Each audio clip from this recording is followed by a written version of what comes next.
ಈಗ ಆರಂಭವಾಗ್ತಾ ಇದೆ ದೇಶದ ಅತಿ ದೊಡ್ಡ ಮೊಕದ್ದಮೆ ಆಪ್ಕಿ ಅದಾಲತ್ ರಜತ್ ಶರ್ಮಾ ಅವರೊಂದಿಗೆ.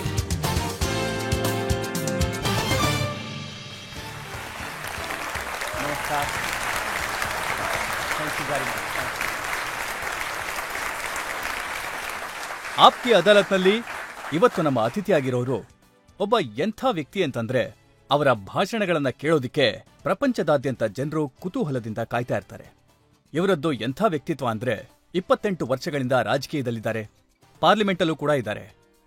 ತಮ್ಮ ಮನದಾಳದ ಮಾತುಗಳನ್ನ ಮನಬಿಚ್ಚಿ ಮಾತನಾಡ್ತಾರೆ ಮತ್ತೆ ತಮ್ಮವರಿಗಾಗಿ ಹೋರಾಟ ಮಾಡ್ತಾರೆ. Please welcome Asaduddin Owaisi.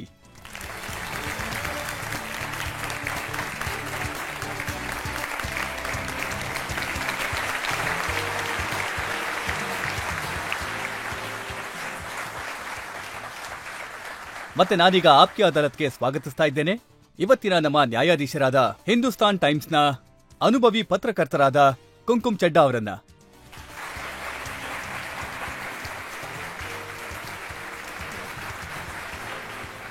ಆಪ್ಕಿ ಅದಾಲತ್ನಲ್ಲಿ ಇವತ್ತಿನ ಪ್ರಕರಣವನ್ನ ಶುರು ಮಾಡೋ ಮೊದಲು ನಮ್ಮ ಇವತ್ತಿನ ಜಡ್ಜ್ ಕುಂಕುಮ್ ಚೆಡ್ಡಾ ಅವರ ಅನುಮತಿಯನ್ನ ಕೇಳ್ತಾ ಇದ್ದೇನೆ.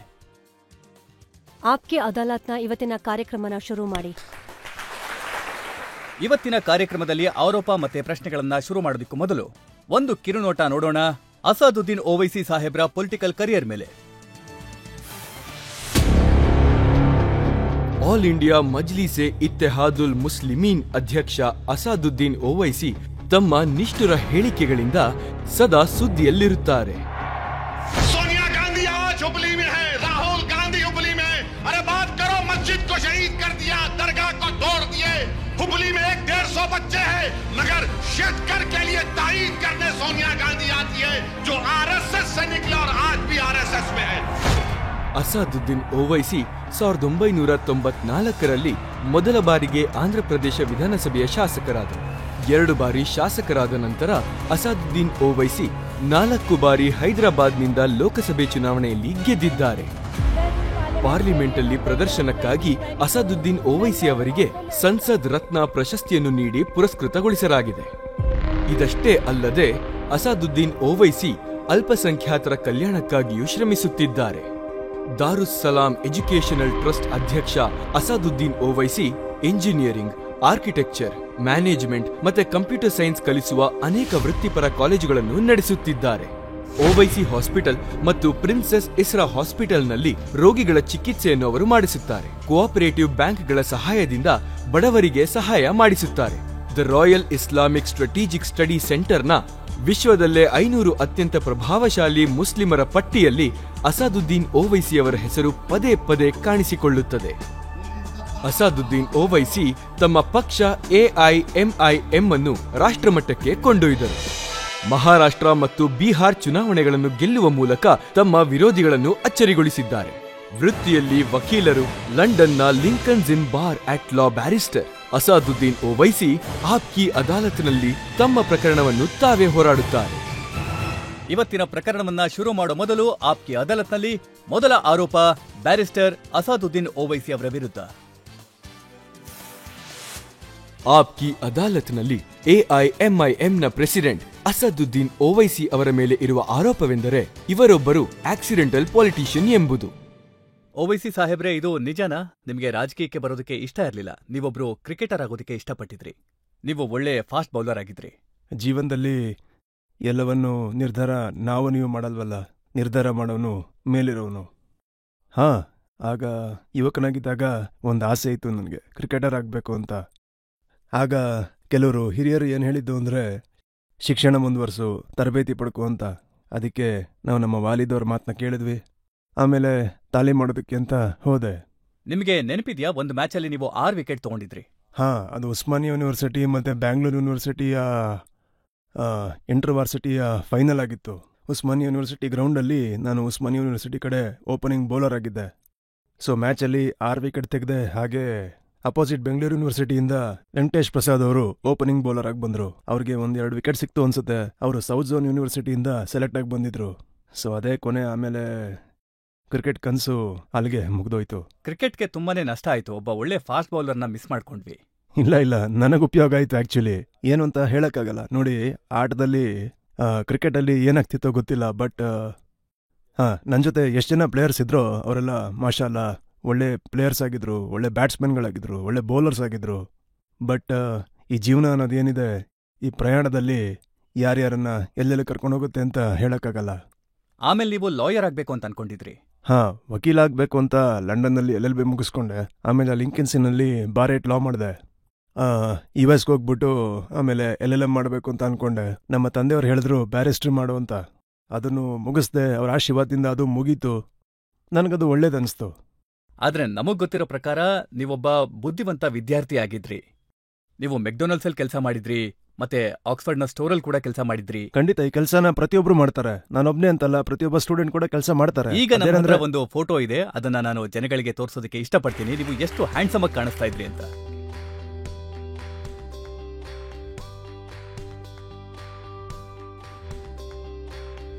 ಈಗ ನಾನು ಹಾಗಿಲ್ಲ. ನೀವ್ ಈಗ್ಲೂ ಕೂಡ ಹ್ಯಾಂಡ್ಸಮ್ ಆಗಿದ್ದೀರಾ, ಆದ್ರೆ ರಾಜಕೀಯಕ್ಕಾಗಿ ಈಗ ಟೋಪಿ, ಗಡ್ಡ, ಸ್ಕಾರ್ಫ್, ಪೈಜಾಮ ಹಾಕೋತಿದ್ದೀರಾ. ಇಲ್ಲ, ಇದು ರಾಜಕೀಯಕ್ಕೋಸ್ಕರ ಅಂತೂ ಅಲ್ವೇ ಅಲ್ಲ.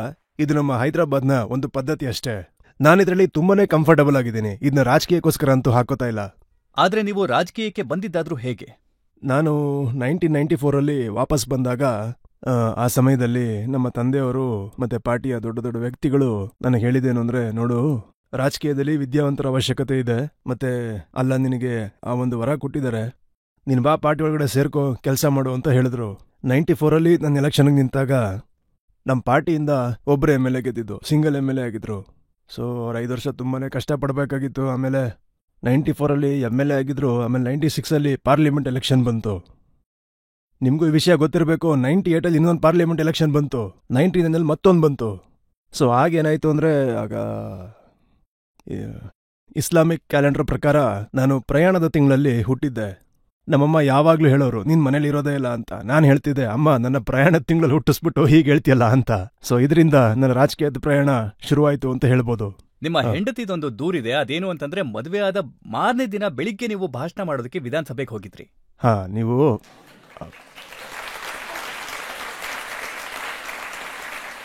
ನೋಡಿ ರಜತ್ ಅವರೇ, ನಿಮಗೆ ಹಳೆ ವಿಷಯಗಳನ್ನ ಕೆದಕೋದು ಅಂದ್ರೆ ತುಂಬಾ ಇಷ್ಟ ಅನ್ಸುತ್ತೆ. ನೀವು ನಿಮ್ಮ ಮನೆಗೆ ಹೇಗೆ ಹೋಗ್ತಿರೋ, ನಾನು ಕೂಡ ನಮ್ಮ ಮನೆಗೆ ಹೋಗ್ಬೇಕಾಗತ್ತೆ. ಸೊ ಒಂದು ವಿಷಯ ಏನು ಅಂತಂದ್ರೆ, ಮನೇಲಿ ಕೆಲವ್ರು ಹೇಳೋದಿಲ್ಲ ಅಷ್ಟೇ, ಅದು ನಿಮಗೆ ಒಂದು ವೀಕ್ ಪಾಯಿಂಟ್ ಆಗಿರುತ್ತೆ. ನಿಮ್ಗೂ ಕೂಡ ನಿಮ್ಮ ಮನೆಯಲ್ಲಿ ನಿಮ್ ವಿರುದ್ಧ ಯೂಸ್ ಮಾಡ್ತಿರ್ತಾರೆ ಅನ್ಸುತ್ತೆ. ಜಾಸ್ತಿನಾ? ನಾವೀಗ ಜನತೆಯಿಂದ ಒಂದು ಪ್ರಶ್ನೆ ತಗೊಳ್ಳೋಣ. ಕೇಳಿ. ಇವಾಗ UAE-ನಲ್ಲಿ ಒಂದು ತುಂಬಾ ದೊಡ್ಡ ಹಿಂದೂ ದೇವಸ್ಥಾನವನ್ನ ಮಾಡಿದ್ದಾರೆ ಪ್ರಧಾನ ಮಂತ್ರಿ ಮೋದಿ ಅವರ ಪ್ರಯತ್ನದಿಂದ. ಇವಾಗ ಆ ವಿಷಯದಿಂದ ನಿಮ್ಗೆ ಖುಷಿಯಾಗಿದ್ಯಾ ಇಲ್ವಾ? ನಾನ್ UAE-ಗೆ ಯಾವಾಗ ಬಾದ್ಶಾ ಆಗ್ತೀನೋ ಅವಾಗ ನಿಮ್ ಪ್ರಶ್ನೆಗೆ ಉತ್ತರ ಕೊಡಬಲ್ಲೆ. ನಾನ್ UAE-ಗೆ ಬಾದ್ಶಾ ಅಲ್ವಲ್ಲ. ಇಲ್ಲ, ಅವ್ರು ಕೇಳ್ತಾ ಇದಾರೆ, ಇದರಿಂದ ನಿಮ್ಗೆ ಖುಷಿಯಾಗಿದ್ಯಾ ಅಥವಾ ಬೇಜಾರಾಗಿದ್ಯಾ? ನೋಡಿ, ನಾನು ಯಾಕೆ ಖುಷಿಯಾಗಿದ್ದೀನಿ ಅಂತಂದ್ರೆ, ಅಲ್ಲಿ UAE ನಮಗೆ ಒಂದು ಸ್ಟ್ರಾಟಜಿಕ್ ಪಾರ್ಟ್ನರ್ ಆಗಿದ್ದಾರೆ. UAE-ನಲ್ಲಿ ನಮ್ಮ ಭಾರತದ ಎಷ್ಟೋ ಲಕ್ಷ ಜನ ಕೆಲಸ ಮಾಡ್ತಾರೆ, ಫಾರಿನ್ ಎಕ್ಸ್ಚೇಂಜ್ ಕೂಡ ಆಗ್ತಾ ಇರುತ್ತೆ. ಸೊ ಅಲ್ಲಿಂದ ಬಾದ್ಶಾ ತೀರ್ಮಾನ ಮಾಡಿದ್ರು, ಮೋದಿಯವರು ಕೂಡ ಅವ್ರಿಗೆ ರಿಕ್ವೆಸ್ಟ್ ಮಾಡಿದ್ರು, ಅದಕ್ಕೆ ಅವರು ಆಸೆನ ನೆರವೇರಿಸಿದ್ರು. ಈಗ 2 ದೇಶಗಳ ರಿಲೇಶನ್ಶಿಪ್ ತುಂಬಾ ಚೆನ್ನಾಗಿತ್ತು ಅಂದ್ರೆ 2 ದೇಶಕ್ಕೂ ಒಳ್ಳೇದೇ ಅಲ್ವಾ? ಅಲ್ಲಿಂದ ದೊಡ್ಡ ಫಾರಿನ್ ಎಕ್ಸ್ಚೇಂಜ್ ಆಗುತ್ತೆ, ನಮಗೆ ಒಳ್ಳೆ ದೊಡ್ಡ ಟ್ರೇಡ್ ಪಾರ್ಟ್ನರ್ ಅವರು. ಇಂಡಿಯಾದಲ್ಲಿ ಅವರ ಇನ್ವೆಸ್ಟ್ಮೆಂಟ್ ಕೂಡ ಇದೆ. ಇಲ್ಲ, ಇತ್ತೀಚೆಗೆ ನಾವು ನೋಡ್ತಾ ಇದ್ದೀವಿ ಜನರು, ಅಂದ್ರೆ ಜಾವೇದ್ ಅಖ್ತರ್ ಸಾಹೇಬ್ರು ಕೂಡ ಜೈ ಸಿಯಾರಾಮ್ ಅನ್ನೋ ಘೋಷಣೆಗಳನ್ನ ಕೂಗೋದನ್ನ. ಹೌದಾ?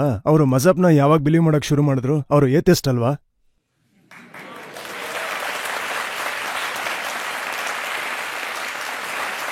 ಅಲ್ಲ, ಇದೊಂದು ನೋನ್ ಫ್ಯಾಕ್ಟ್. ಇದು ಅವರು ಹೇಳ್ತಾ ಇರ್ತಾರೆ, ನಾನು ಯಾರ ಮಾತನ್ನು ಕೇಳೋದಿಲ್ಲ ಅಂತ. ನೋಡಿ, ಭಾರತದಲ್ಲಿ ಜಮೂರಿಯತ್ ಮತ್ತೆ ಡೆಮೋಕ್ರಸಿಗಳು ಉಳ್ಕೊಂಡಿದ್ರೆ ಅದು ಹಿಂದೂಗಳಿಂದ ಅಂತ ಹೇಳ್ತಾ ಇದ್ದಾರೆ. ಇಲ್ಲ, ಅವ್ರು ಹೇಳ್ತಾರೆ ಸುಳ್ಳು. ನೋಡಿ, ಜಮೂರಿಯತ್ ಅನ್ನೋದು ಉಳ್ಕೊಂಡಿದೆ ಅಂತಂದ್ರೆ, ಅಥವಾ ಉಳ್ಕೋತಾ ಇದೆ ಅಂತಂದ್ರೆ, ಅದು ಅಂಬೇಡ್ಕರ್ ಅವರು ಬರ್ದಿರೋಂಥ ಸಂವಿಧಾನದಿಂದ. ಯಾಕಂದ್ರೆ ಸಂವಿಧಾನ ಗೈಡ್ ಮಾಡುತ್ತೆ. ಯಾವುದಾದ್ರೂ ಕಮ್ಯುನಿಟಿ ಅವರ ಜಾಗದಲ್ಲಿದ್ರೆ ಆ ಥರ ಈ ಎಲ್ಲ ಕಮ್ಯುನಿಟಿಗಳಿಗೂ ಗೈಡ್ ಮಾಡುವಂಥದ್ದು ಸಂವಿಧಾನನೇ. ಸೊ ಸಂವಿಧಾನ ನಮ್ಮ ರಿಲಿಜಿಯಸ್ ನ್ಯೂಟ್ರಲ್ ಅಂತಾನೆ ಹೇಳ್ಬೋದು. ಎಲ್ಲಿವರೆಗೂ ಸಂವಿಧಾನ ಅನ್ನೋದು ಇರುತ್ತೋ, ಜಮೂರಿಯತ್ ಕೂಡ ಸ್ವಲ್ಪ ಕಮ್ಮಿನೇ ಇರ್ಬೋದು, ಆದರೆ ಜಮೂರಿಯತ್ ಇದ್ದೇ ಇರುತ್ತೆ. ನೀವು ಹೇಳ್ತಾ ಇದ್ದೀರಾ ದುರ್ಬಲ ಆಯ್ತು ಅಂತ, ಆದ್ರೆ ಮೌಲಾನಾ, ಮೌಲ್ವಿ ಮತ್ತೆ ಉಲೇಮಾ, ಈಗ ಬರೇಲ್ವಿಲಿ ಉಲೇಮಾ ಇದ್ದಾರೆ, ಮತ್ತೆ ಮೌಲಾನಾ ಶಹಬುದ್ದೀನ್ ರಜ್ವಿ ಇದ್ದಾರೆ. ಅವ್ರು ಹೇಳ್ತಾರೆ, ಜಾತ್ಯತೀತ ಅಂತ ಕರೆಸ್ಕೊಳ್ಳೋಂಥ ಮುಸ್ಲಿಮ್ರನ್ನ ಬಳಸ್ಕೊಳ್ತಾರೆ, ಮೋದಿಗೆ ವೋಟ್ ಹಾಕಿ ಅಂತ ಹೇಳ್ತಾರೆ. ಸೊ ಮೌಲಾನಾಗ್ ಬೇಕಾಗಿರೋದು ಮೋದಿಯವರಿಂದ ಟಿಕೆಟ್ ತಗೊಂಡು MP ಎಲೆಕ್ಷನ್ನಲ್ಲಿ ಗೆಲ್ಲಬೇಕು ಅಂತ ಹೇಳಿ. ಬೇಕಾದ್ರೆ UPಯಿಂದ ಟಿಕೆಟ್ ತಗೊಳ್ಳಿ. ಈಗೇನಾದ್ರೂ ಆಗ್ಬಿಟ್ರೆ ನಮ್ಮನ್ನು ಇನ್ನೊಂದ್ಸಲ ಕರ್ಸಿ ಇಲ್ಲಿಗೆ. ಸೊ ಮೌಲಾನವರೇ ಹೇಳಿದಾರೆ ಅಂತಂದ್ರೆ ಪಾಪ ಅವ್ರು ಏನೋ ತಿಂದಿರ್ಬೇಕು, ಅದಕ್ಕೆ ಆ ರೀತಿ ಹೇಳಿರ್ತಾರಷ್ಟೇ. ಆದ್ರೆ ನೀವು ನೋಡಿ, ಇತ್ತೀಚಿನ ದಿನಗಳಲ್ಲಿ ಸಮಯ ಬದಲಾಗಿದೆ. ಮೊದಲು ಮುಸ್ಲಿಮ್ರು ಮತ್ತೆ ಅವರ ಮತಗಳ ಬಗ್ಗೆ ಮಾತಾಡ್ತಾ ಇದ್ರು. ಈಗ ಅವರು ಎಲ್ಲರೂ ಹಿಂದೂ ಮತಗಳ ಬಗ್ಗೆ ಮಾತಾಡ್ತಾರೆ ಮತ್ತೆ ರಾಮ ಮಂದಿರದ ಬಗ್ಗೆ ಮಾತಾಡ್ತಾರೆ. ನೋಡಿ, 2014ರಲ್ಲಿ ನರೇಂದ್ರ ಮೋದಿಯವರು ಭಾರತದ ಪ್ರಧಾನಮಂತ್ರಿ ಆದಾಗ ನನ್ನ ಒಂದು ಸ್ಪೀಚ್ನಲ್ಲಿ ಹೇಳಿದ್ದೆ, ನಾನು ನಿಮಗೆ ಒಂದು ವಿಷಯದಲ್ಲಿ ಥ್ಯಾಂಕ್ ಯು ಹೇಳಲೇಬೇಕು. ನೀವು ಈ ಮಿತ್ನ ಮುರಿದಾಕಿದ್ದೀರಾ, ಮುಸ್ಲಿಂ ವೋಟ್ ಬ್ಯಾಂಕ್ದು. ಮುಸ್ಲಿಂ ವೋಟ್ ಬ್ಯಾಂಕ್ ಒಂದು ಮಿತ್ ಆಗಿತ್ತು, ಒಂದು ಭ್ರಮೆ ಅಂತಾನೆ ಹೇಳ್ಬೋದು. ರಾಜಕೀಯದಲ್ಲಿ ಯಾವಾಗ್ಲೂ ಬರ್ತಾ ಇತ್ತು. ಈ ದೇಶದಲ್ಲಿ ಯಾವಾಗ್ಲೂ ಮೆಜಾರಿಟಿ ವೋಟ್ ಬ್ಯಾಂಕಿಂಗ್ ಇದೆ. ಆದ್ರೆ ಮುಸಲ್ಮಾನರಿಗೆ ಏನಂತ ಹೇಳಾಗಿತ್ತು ಅಂತಂದ್ರೆ, ಪ್ರೀತಿಯಿಂದ ನಿಮ್ಮದೊಂದು ವೋಟ್ ಬ್ಯಾಂಕಿಂಗ್ ಇದೆ ಅಂತ. ಅಲ್ಲ, ನಿಜವಾಗ್ಲೂ ಆತರ ವೋಟ್ ಬ್ಯಾಂಕಿಂಗೇ ಇಲ್ಲ. ಅಲ್ಲ, ಆತರ ವೋಟ್ ಬ್ಯಾಂಕಿಂಗ್ ಇತ್ತು ಅಂತಂದ್ರೆ ಪಾಪ್ಯುಲೇಷನ್ ಪ್ರಕಾರ ಎಷ್ಟು ಜನ MP ಗಳು ಗೆಲ್ಲಬೇಕಾಗಿತ್ತು ಹೇಳಿ? ನರೇಂದ್ರ ಮೋದಿ ಅವರು ಏನ್ ಮಾಡಿದ್ರು ಅಂದ್ರೆ ಮುಸಲ್ಮಾನರನ್ನ ಪೊಲಿಟಿಕಲಿ ಮಾರ್ಜಿನಲೈಸ್ ಮಾಡ್ಬಿಟ್ರು. ಅವರು ಮುಸಲ್ಮಾನರ ವೋಟ್ ಬಗ್ಗೆ ಮಾತು ಕೂಡ ಆಡೋದಿಲ್ಲ, ಯಾರಿಗೂ ಟಿಕೆಟ್ ಕೂಡ ಕೊಡೋದಿಲ್ಲ. ಅವ್ರ ಹತ್ರ ಒಬ್ರು ಮುಸ್ಲಿಂ MP ಕೂಡ ಇಲ್ಲ, ಮುಸ್ಲಿಂ ಮಿನಿಸ್ಟರ್ ಕೂಡ ಇಲ್ಲ. ಸೊ ಇದು ನಿಜ. ಯಾಕಂದ್ರೆ ಅವ್ರಿಗೆ ಅವಶ್ಯಕತೆ ಇಲ್ಲ. ಬಿಜೆಪಿಗೆ ಸಂಪೂರ್ಣವಾಗಿ ಮಾರ್ಜಿನಲೈಸ್ ಮಾಡ್ಬಿಟ್ರು ಪೊಲಿಟಿಕಲಿ, ಸೋಷಿಯಲಿ ಈ ದೇಶದಲ್ಲಿ ಮುಸ್ಲಿಂ ಮೈನಾರಿಟಿನ. ಆದ್ರೆ ಇತ್ತೀಚೆಗೆ ತೇಜಸ್ವಿ ಯಾದವ್ ಹೇಳ್ತಾರೆ ಅವರು ತಾಯಿ ಜೊತೆ ತಂದೆ ಕೂಡ ಇದ್ದಾರೆ ಅಂತ. ಇಲ್ಲ, ಅವ್ರ ಮಾತಿನ ಅರ್ಥ ಏನು ಅಂತಂದ್ರೆ, ಯಾದವ್ ಅವರೇ ಮುಖ್ಯಮಂತ್ರಿ ಆಗ್ಬೇಕು, ಹಾಗೆ ಮುಸಲ್ಮಾನರು ಚೇಳುಗಳಾಗಿರ್ಬೇಕು. ಅವರು ಬರೀ ವೈನ ಮಾತ್ರ ನಂಬ್ತಾರೆ, ಮತ್ತೆ ಯಮ್ನ ಬರೀ ಉಪಯೋಗಿಸ್ಕೊಳ್ತಾರೆ ಅಷ್ಟೇ. ಉಪಯೋಗಿಸ್ಕೊಂಡಾದ್ಮೇಲೆ ಯಮ್ನ ದೂರ ಬಿಟ್ಬಿಡ್ತಾರೆ. ಆದ್ರೆ ನೀವು ಬಿಹಾರ್ಗೆ ಹೋಗಿದ್ರಿ, ಮತ್ತೆ ಅಲ್ಲಿ ನಿಮ್ಮ MLA ನಿಮ್ಮನ್ನ ಬಿಟ್ಟು ಹೋದ್ರು. ಅಲ್ಲಿ ನಮ್ಮ MLAಗಳನ್ನ RJD ಅವರು ಖರೀದಿ ಮಾಡಿದ್ರು. 5 ಜನ ನಮ್ಮವ್ರು MLA ಆಗಿದ್ರು. ನಾವು 4 ವರ್ಷ ಕಷ್ಟಪಟ್ಟಿದ್ವಿ. ಹಾಗೆ ಆ 5 MLAಗಳು ಸೀಮಾಂಚಲ ಅಂದ್ರೆ ಭಾರತದ ಅತ್ಯಂತ ಬ್ಯಾಕ್ವರ್ಡ್ ಏರಿಯಾ ಏನಿದೆ ಅಲ್ಲಿ ನಮ್ಮ MLA ಗೆದ್ದು ಬಂದಿದ್ರು. ಮೊದ್ಲಿಂದನೂ ಲಾಲ್ ಅವರ ಪ್ರಯತ್ನ ಕೂಡ ಇದೇ ಆಗಿತ್ತು. ನಾನು ಇವತ್ತು ಹೇಳ್ತಾ ಇದ್ದೀನಿ, ಅವ್ರು ಜೈಲಲ್ಲಿದ್ರು, ನನಗೆ ಫೋನ್ ಮಾಡ್ತಾ ಇದ್ರು. ನಾನು ಫೋನ್ ತೆಗಿತಾ ಇರಲಿಲ್ಲ.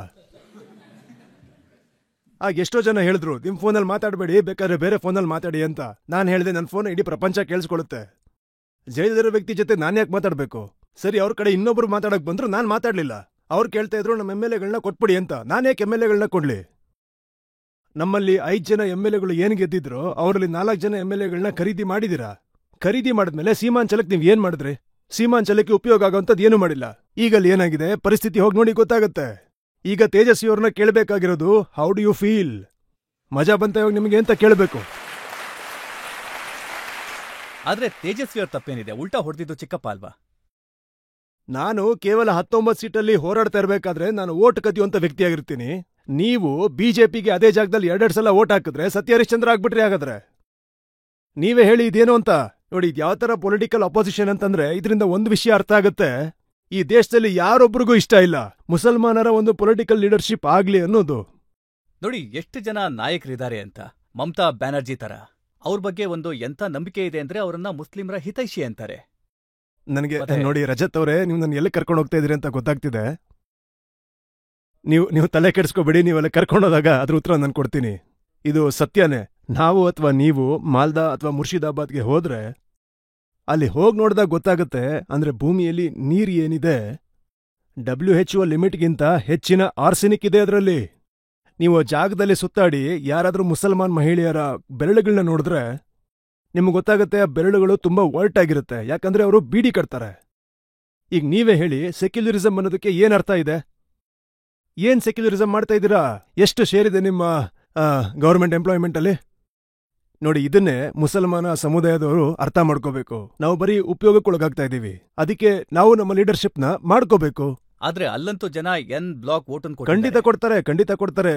ಕೊಟ್ಟೆ ಕೊಡ್ತಾರೆ. ಯಾಕಂದ್ರೆ ಪಾಪ ಅವ್ರ ಹತ್ರ ಬೇರೆ ಆಪ್ಷನ್ನೇ ಇಲ್ವಲ್ಲ.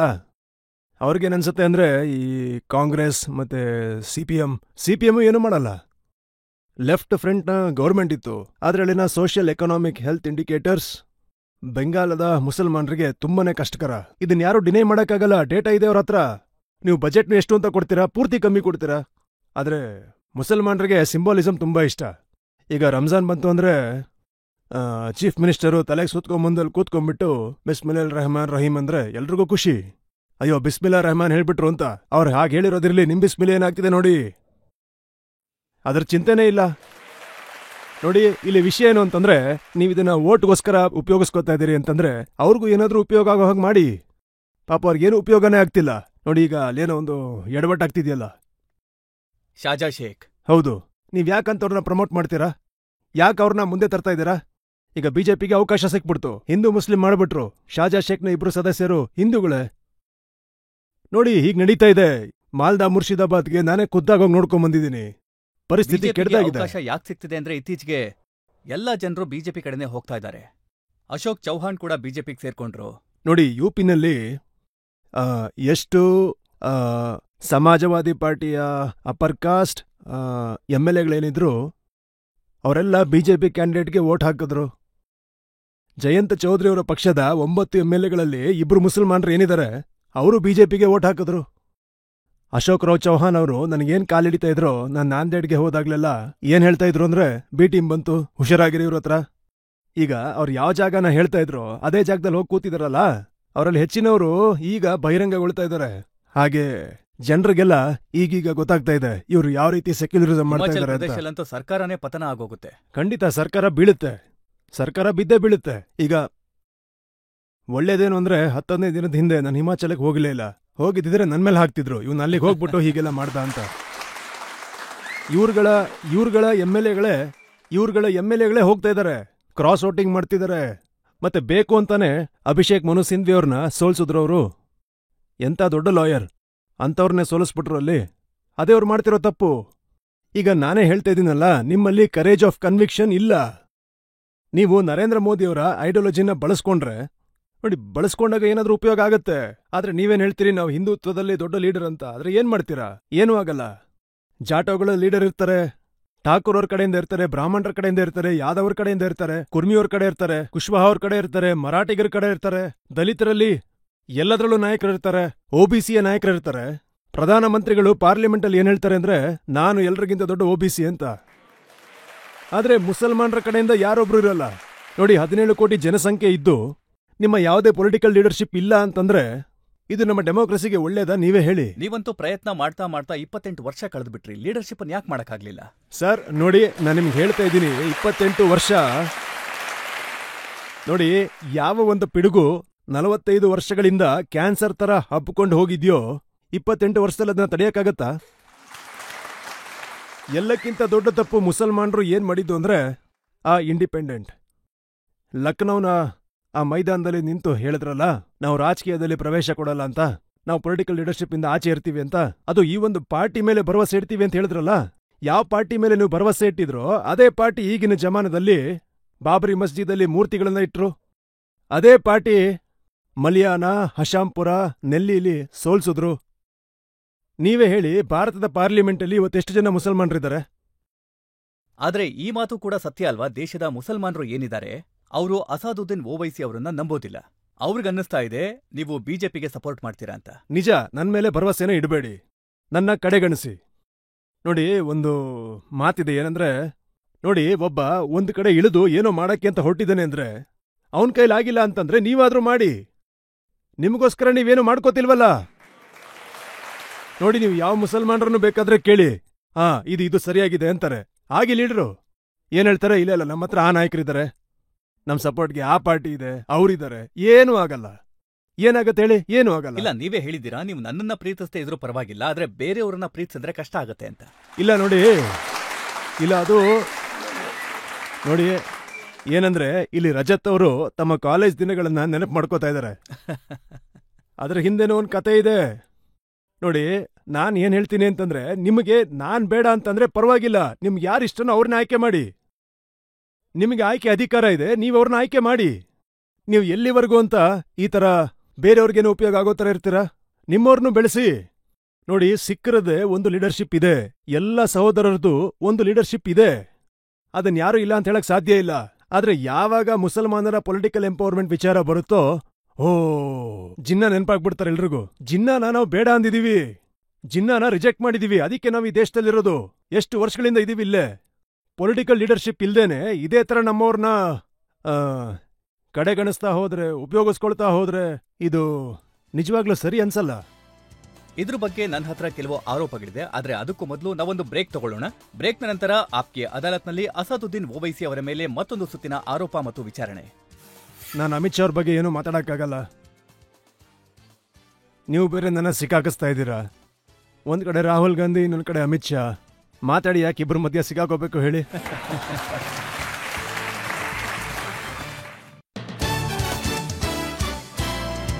Welcome back. ಆಪ್ಗೆ ಅದಾಲತ್ನಲ್ಲಿ ಇವತ್ತಿನ ನಮ್ಮ ಅತಿಥಿ ಬ್ಯಾರಿಸ್ಟರ್ ಅಸಾದುದ್ದೀನ್ ಓವೈಸಿ. ಆಪ್ಗೆ ಅದಾಲತ್ನಲ್ಲಿ ಮುಂದಿನ ಆರೋಪ. ಆಪ್ಕಿ ಅದಾಲತ್ನಲ್ಲಿ ಎಐಎಂಐಎಂನ ಪ್ರೆಸಿಡೆಂಟ್ ಅಸದುದ್ದೀನ್ ಓವೈಸಿ ಅವರ ಮೇಲಿರುವ ಆರೋಪವೆಂದರೆ ಇವರು ಡಬಲ್ ಗೇಮ್ ಆಡುತ್ತಾರೆ ಎಂಬುದು. ಈ ಮಾತಂತೂ ನಿಜ. ನೀವು ನರೇಂದ್ರ ಮೋದಿಯವರ ಬಹಳ ದೊಡ್ಡ ಕ್ರಿಟಿಕ್. ಪಾರ್ಲಿಮೆಂಟಿನ ಒಳಗೆ ಮತ್ತೆ ಪಾರ್ಲಿಮೆಂಟಿನ ಹೊರಗೆ ನಿಮ್ಮ ಭಾಷಣಗಳಲ್ಲಿ ಇದು ಬಹಳನೇ ಕೇಳುತ್ತೆ. ಆದ್ರೆ ನರೇಂದ್ರ ಮೋದಿ ಅವರನ್ನ ವಿರೋಧ ಮಾಡುವಂತ ಬಾಕಿ ನಾಯಕರೇನಿದ್ದಾರೆ ಅವರು ಇದನ್ನ ಒಪ್ಪೋದಿಲ್ಲ. ತೆಲಂಗಾಣಕ್ಕೆ ರಾಹುಲ್ ಗಾಂಧಿ ಹೋದಾಗ ಅವರು ಹೇಳ್ತಾರೆ ಮೋದಿಗೆ ಇಬ್ರು ಸ್ನೇಹಿತರಿದ್ದಾರೆ, ಓವೈಸಿ ಮತ್ತೆ ಕೆಸಿಆರ್. ನೋಡಿ, ನನ್ನ ಪ್ರಕಾರ ಏನಂದ್ರೆ ಮೋದಿಯವ್ರಿಗೆ ತುಂಬ ಹತ್ರ ಅಂದ್ರೆ ಅದು ರಾಹುಲ್ ಗಾಂಧಿ. ನಾನಿದನ್ನು ಹೇಳಿದ್ದೆ. ಓವೈಸಿ ಎಲ್ಲಿ ಅಂದರೆ ಮಧ್ಯಪ್ರದೇಶದಲ್ಲಿ ಇರಲಿಲ್ಲ, ಓವೈಸಿ ಛತ್ತೀಸ್ಗಢದಲ್ಲಿ ಇರಲಿಲ್ಲ. ಮತ್ತೆ ಹೇಗೆ ಗೆದ್ದ ಅಲ್ಲಿ? ನೀವೇನು ಬಂದಲ್ಲಿ ಗೆಲ್ಸಿದ್ರಾ ಮೋದಿಯವರು? ನೋಡಿ ಸರ್, ಒಂದು ಕೆಲಸ ಮಾಡಿ, ನೀವೊಂದು ಪ್ರೋಗ್ರಾಮ್ ಮಾಡಿ, ನನ್ನ ನೀವು ಇಲ್ಲೇ ಕೂರಿಸಿರಿ. ಮತ್ತೆ ಮುಂದಿನ ಕಟಕಟೆಯಲ್ಲಿ ನನ್ನ ವಿರೋಧ ಪಾರ್ಟಿಯವ್ರು ಏನಿರ್ತಾರೆ ಅವ್ರನ್ನ ಕೂರಿಸಿ. ನಾನು ನಿಮ್ಗೆ ಹೇಳ್ತೀನಿ, ನನ್ನ ಮುಂದೆ 10 ನಿಮಿಷ ಯಾರೂ ಕೂತ್ಕೊಳ್ಳಲ್ಲ. ಅಲ್ಲಿ 306 ಸೀಟ್ಗಳಲ್ಲಿ ಬಿಜೆಪಿ ಗೆಲ್ಲುತ್ತೆ. ನಾವು ಹೋರಾಡೋದು ಕೇವಲ 3 ಲೋಕಸಭೆ ಸೀಟ್ಗೆ. ಹೈದರಾಬಾದ್ನ ಜನತೆಗೆ ಸಲಾಂ ಬಿಜೆಪಿನ ಸೋಲ್ಸಿದ್ರು. ಔರಂಗಾಬಾದ್ನಲ್ಲಿ 21 ವರ್ಷದ ಶಿವಸೇನಾ ಎಂಪಿಯನ್ನ ಸೋಲ್ಸಿ ಔರಂಗಾಬಾದ್ನ ಜನತೆ ಇಂತಿಯಾಜ್ ಜಲೀಲ್ನ ಅವ್ರ ಎಂಪಿಯಾಗಿ ಮಾಡ್ಕೊಂಡ್ರು. ಕಿಶನ್ಗಂಜಲ್ಲಿ ಹೋರಾಡ್ತೀವಿ. ಕಿಶನ್ಗಂಜಲ್ಲಿ ನಮ್ಗೆ 3 ಲಕ್ಷ ವೋಟ್ ಸಿಗುತ್ತೆ. ಕಾಂಗ್ರೆಸ್ಗೆ ಹೆಚ್ಚು ಕಮ್ಮಿ 3.5 ಲಕ್ಷ ವೋಟ್ ಸಿಗುತ್ತೆ. ಆದ್ರೆ ಒಂದೇ ಸೀಟ್ನ ಗೆಲ್ತಾರೆ ಅಲ್ಲಿ, ಗೊತ್ತಾ ನಿಮ್ಗೆ? ಸರಿ, ನಮ್ದು 3 ಆಯ್ತು. ಮೋದಿಯವರು 306 ಹೇಗ್ ಗೆದ್ರು? ಇದಕ್ಕೆ ಉತ್ತರ ಕೊಡ್ತಾರಾ? ಉತ್ತರ ಕೊಡ್ತಾರೆ. ಅವ್ರು ಏನ್ ಹೇಳ್ತಾರೆ ಅಂದ್ರೆ, ಪ್ರತಿಯೊಬ್ಬ ಲೀಡರ್ ಮೇಲೆ ಇಡಿ ಕೇಸಿದೆ, ಸಿಬಿಐ ಕೇಸಿದೆ. ಆದ್ರೆ ಓವೈಸಿ ಸಾಹೇಬ್ರ ಮನೆಗೆ ಇವತ್ತಿನವರೆಗೂ ಯಾರೂ ಹೋಗಿಲ್ಲ. ನೋಡಿ, ನನ್ನ ದೇಹದಲ್ಲಿ ತುಂಬಾನೇ ಗಾಯಗಳಾಗಿವೆ. ಆದ್ರೆ ನನ್ನ ಉದ್ದೇಶ ಅದಲ್ಲ ನನಗೆ ಇಲ್ಲಿ ಪೆಟ್ಟಾಗಿದೆ, ಇಲ್ಲಿ ಹೊಡೆದಿದ್ದಾರೆ, ಇಲ್ಲಿ ಗಾಯ ಆಗಿದೆ ಅಂತ ಹೇಳೋದಕ್ಕೆ. ತುಂಬಾ ಪೆಟ್ಟಾಗಿದೆ. ನಿಮ್ಗೇನನ್ಸುತ್ತೆ? ನನಗೆ ಪೆಟ್ಟಾಗಿದ ತಕ್ಷಣ ನಾನು ಅಳ್ಕೊಂಡು ಅಯ್ಯೋ ನಾನು ಸೋತ್ಬಿಟ್ಟೆ, ನಾನು ಬರ್ಬಾದೋಗ್ಬಿಟ್ಟೆ, ನಾನು ಹಾಗಾಗ್ಬಿಟ್ಟೆ ಅಂತ ಹೇಳ್ತೀನಾ? ಆಗತ್ತೆ. ಯಾವ ದಿನ ನಾನು ಅಧಿಕಾರಕ್ಕೆ ಬರ್ತೀನೋ ಯಾರು ಗೊತ್ತು, ಇಡಿ ನನ್ನ ಹತ್ರ ಬರ್ಬೋದು. ಮಿನಿಸ್ಟರ್ ಆಗಿ ನಾನು ಕೆಟ್ಟ ಕೆಲಸ ಮಾಡಿದ್ರೆ ಖಂಡಿತ ಬಂದೇ ಬರ್ತಾರೆ. ಅದಕ್ಕೆ ಹೇಳ್ತಾ ಇದ್ದಾರೆ, ಪ್ರೀತಿಯ ಅಂಗಡಿಯ ಬಾಗ್ಲು ಏನಿದೆ ಅದು ಓವೈಸಿ ಅವರಿಗೆ ಮುಚ್ಚಿದೆ ಅಂತ. ಅಲ್ಲ ಸರ್, ನೋಡಿ, ಇದು ತುಂಬಾ ಒಳ್ಳೇದು. ನಾನ್ ಹೇಳೋದೇನು ಅಂತಂದ್ರೆ, ಅದ್ ಯಾವ ಅಂಗಡಿ ಬಾಗ್ಲಾಗಿರ್ಲಿ ಅದು ಶಾಶ್ವತವಾಗಿ ಮುಚ್ಚಿರ್ಲಿ. ಬಡವ್ರ ಮನೆ ಬಾಗ್ಲು ಏನಿದೆಯೋ ಅದು ನನಗೋಸ್ಕರ ತೆರೆದಿದೆ. ಯಾರ ಮನ್ಸು ಒಳ್ಳೇದಿದೆಯೋ ಅವ್ರ ಮನೆ ಬಾಗ್ಲು ತೆರೆದಿದೆ. ಅಲ್ಲ, ಜನರ ಮನ್ಸಲ್ಲೇ ನಾವಿರುವಾಗ ಇವ್ರ ಅಂಗಡಿ ಬಾಗ್ಲು ಇಟ್ಕೊಂಡು ನಾವೇನ್ ಮಾಡ್ಬೇಕು? ನೋಡಿ, ಇದರ ಪರಿಣಾಮ ಏನು ಅಂತಂದ್ರೆ, ಮೋದಿ ವಿರುದ್ಧ ರಚನೆಯಾಗಿರುವಂತ ಮೈತ್ರಿಕೂಟದಲ್ಲಿ ನಿಮಗೆ ಆ ಮೈತ್ರಿಕೂಟದಲ್ಲಿ ಸ್ಥಾನ ಇಲ್ಲ. ನೋಡಿ, ಮೊದ್ಲೇ ಎಲ್ಲ ಇದು ಆಗೋಗಿತ್ತು. ಅಂದ್ರೆ ಆದೇಶ ಆಗೋಗಿತ್ತು. ಆದೇಶ ಯಾವ ರೀತಿ ಇತ್ತು ಅಂದ್ರೆ, ಓವೈಸಿಗೆ ಇಲ್ಲಿ ಅಲೋ ಇಲ್ಲ ಅಂತ. ಇದೊಂದು ಎಲೀಟ್ ಕ್ಲಬ್, ಭಾರತದ ಸೆಕ್ಯುಲರ್ ಚೌಧರಿ ಅವ್ರದು. ಅಲ್ಲ, ನಾನೇನ್ ಮಾಡ್ಲಿ? ನಾನಂತೂ ಟ್ವಿಂಕಲ್ ಟ್ವಿಂಕಲ್ ಲಿಟಲ್ ಸ್ಟಾರು. ಅಲ್ಲೋಗಿ ನಾನೇನ್ ಮಾಡ್ಲಿ? ಸೊ ನನ್ನ ಜೀವನದಲ್ಲಿ ಏನ್ ಕಲ್ತಿದ್ದು ಅಂದ್ರೆ, ನಾವು ಬಾಗ್ಲು ಹೊಡೆದು ಒಳಗೆ ಹೋಗ್ಬೇಕು ಅಂತ. ಮೈದಾನ ಇರೋದೇ ಅದೇ ರೀತಿ. ಹೋಗೋಣ. ಅವ್ರು ಕರ್ದಿಲ್ಲ ಅಂತಂದ್ರೆ ನಾನೇನ್ ಮಾಡ್ಲಿ? ಆದ್ರೆ ಒಂದ್ ವಿಷಯ ತಿಳ್ಕೊಳ್ಳಿ, UPA ಸರ್ಕಾರದಲ್ಲಿ 2004ರಿಂದ 2012ರವರೆಗೂ ಚೆನ್ನಾಗೇ ಇದ್ವಿ. ಯಾವಾಗ ಕಮ್ಯುನಿಸ್ಟ್ ಪಾರ್ಟಿ ಬಿಟ್ಟು ಹೋಯ್ತೋ, ಕಮ್ಯುನಿಸ್ಟ್ ಪಾರ್ಟಿ ಅಡ್ವಾಣಿಯವ್ರ ಜೊತೆ ಸೇರ್ಕೊಂಡು ಮನಮೋಹನ್ ಸಿಂಗ್ ವಿರುದ್ಧ ವೋಟ್ ಮಾಡಿದಾಗ ಅಸದುದ್ದೀನ್ ಓವೈಸಿ ಮನಮೋಹನ್ ಸಿಂಗ್ಗೋಸ್ಕರ ವೋಟ್ ಮಾಡಿದ್ರು. ಪಾಪ ಎಲ್ರಿಗೂ ನಾನು ಅವಾಗ ಒಳ್ಳೆಯವನಾಗೇ ಇದ್ದೆ. ಈಗ ನೋಡಿ, ಇದಕ್ಕಿದ್ದಂಗೆ ಎಷ್ಟು ಬದಲಾಗಿದೆ ಅಂತ. ನೋಡಿ, ಒಂದ್ ಕಾಲದಲ್ಲಿ ನೀವೇ ಹೇಳ್ತಾ ಇದ್ರಿ ನೀವು ಎಲ್ರ ಲೈಲಾ ಅಂತ. ಆದ್ರೆ ಇಂಥ ಲೈಲಾಗೆ ಇವತ್ತು ಯಾವ ಮಜನೂ ಕೂಡ ಇಲ್ಲ. ಸೊ ಇದ್ರ ಅರ್ಥ ಏನು ಅಂದ್ರೆ, ಲೈಲಾ ಮಜ್ನು ಅವರ ಕತೆ ನಿಜವಾದ್ದು ಅಂತ. ಜೊತೆಗೆ ಇದು ಹೆಚ್ಚು ಕಮ್ಮಿ 1400 ವರ್ಷ ಹಿಂದಿನ ಕತೆ. ಆದ್ರೆ ಇವತ್ತು ಕೂಡ ಜನರು ಲೈಲಾ ನೆನ್ಸ್ಕೋತಾರೆ. ನಾಳೆನೂ ಲೈಲಾ ನೆನ್ಸ್ಕೋತಾರೆ. ಯಾಕಂದ್ರೆ ಮಜ್ನು ನಂಗೆ ಜಾಸ್ತಿ ಜನ ಇದ್ದಾರೆ. ನನಗದ್ರಿಂದ ಏನೂ ಬೇಜಾರಿಲ್ಲ. ನೋಡಿ, ಏನು ಅಂತ ನಿಮ್ಗೆ ಕರೆಕ್ಟಾಗಿ ಹೇಳ್ಬಿಡ್ತೀನಿ. ನೋಡಿ, ನಿಮ್ಮ ಕಾರ್ಯಕ್ರಮ ಆಪ್ಕಿ ಅದಾಲತ್ ಯಾರ ಹೆಸರಿಂದ ನೆನಪು ಮಾಡ್ಕೋತಾರೆ? ರಜತ್ ಅವರೇ ನಿಮ್ಮ ಹೆಸರಿಂದ ನೆನಪು ಮಾಡ್ಕೋತಾರೆ. ಬೇರೆ ಯಾರಾದ್ರೂ ಕಾಪಿ ಮಾಡಿದ್ರು ಏನೇ ಮಾಡಿದ್ರು ಒರಿಜಿನಲ್ ನೀವೇ ತಾನೆ. ಅದೇ ರೀತಿ ಲೈಲಾನು ಒರಿಜಿನಲ್ ನೆನಪು ಮಾಡ್ಕೋತಾರೆ. ಅದ್ರಲ್ಲೇನಿದೆ? ನೋಡಿ, ಯುಪಿಯಿಂದ ನನಗೆ ಕೆಲವೊಂದು ಅಂಕಿಅಂಶ ಕಳಿಸಿದ್ದಾರೆ. ಕೆಲವೊಂದು ಸೀಟ್ ಇದೆ ಬಿಜಿನೋರ್ದು, ಸುಲ್ತಾನ್ಪುರ್ದು ಮತ್ತೆ ಫಿರೋಜಾಬಾದ್ದು. ಅಲ್ಲಿ ಸಮಾಜವಾದಿ ಪಾರ್ಟಿ ಮತ್ತೆ IRALD ಜೊತೆಯಾಗಿ ಸ್ಪರ್ಧೆ ಮಾಡಿದ್ರು. ಅಲ್ಲಿ ಅವರು ಯಾಕೆ ಸೋತ್ರು ಅಂದ್ರೆ ಅಲ್ಲಿ ನಿಂತಿದ್ದು ನಿಮ್ಮ ಕ್ಯಾಂಡಿಡೇಟ್ಸ್. ಯುಪಿನಲ್ಲಿ 400 ಸೀಟ್ಗಳಿವೆ.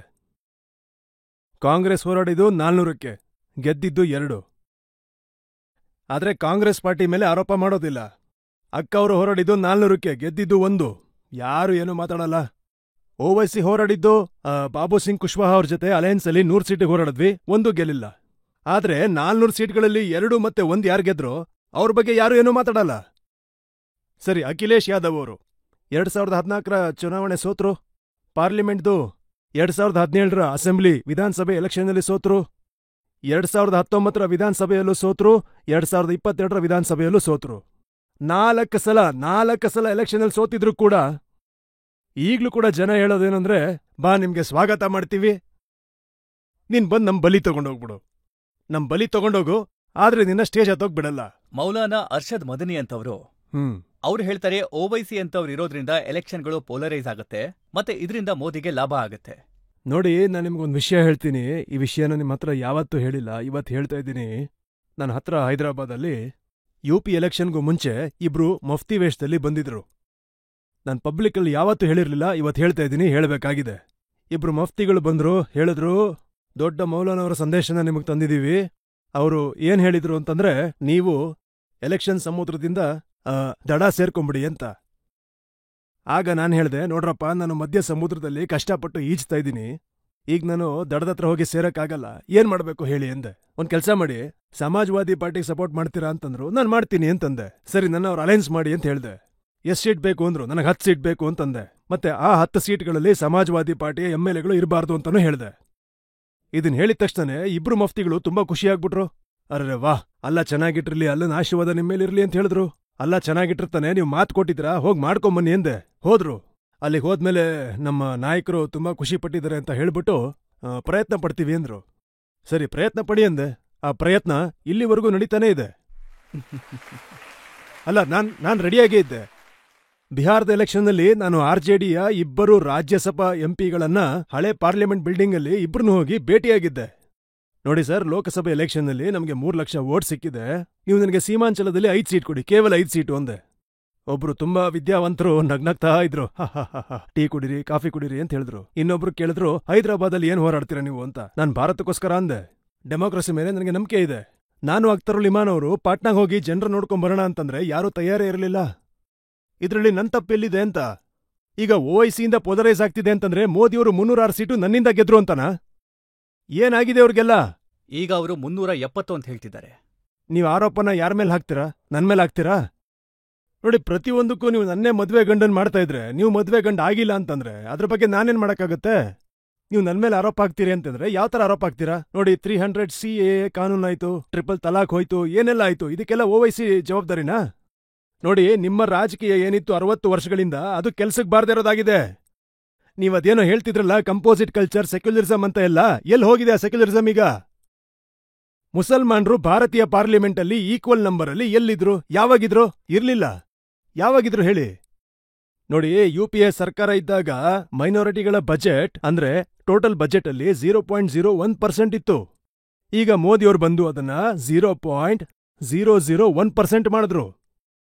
ಈಗ ಹೇಳಿ, ಯಾರ್ ಜವಾಬ್ದಾರಿ ಇದಕ್ಕೆ? ನೋಡಿ, ಕಾಂಗ್ರೆಸ್ನ ಜನರು ಹೇಳ್ತಾರೆ, ಕರ್ನಾಟಕದಲ್ಲಿರುವಂತ ಮುಸಲ್ಮಾನರು ನಮ್ಗೆ ವೋಟ್ ಹಾಕಿದ್ದಾರೆ, ಅದರಿಂದ ನಾವು ಗೆದ್ವಿ ಮತ್ತೆ ವಿಧಾನಸಭೆಯಲ್ಲಿ ತಮ್ಮದೇ ಆದ ಸರ್ಕಾರವನ್ನ ರಚಿಸಿದ್ವಿ.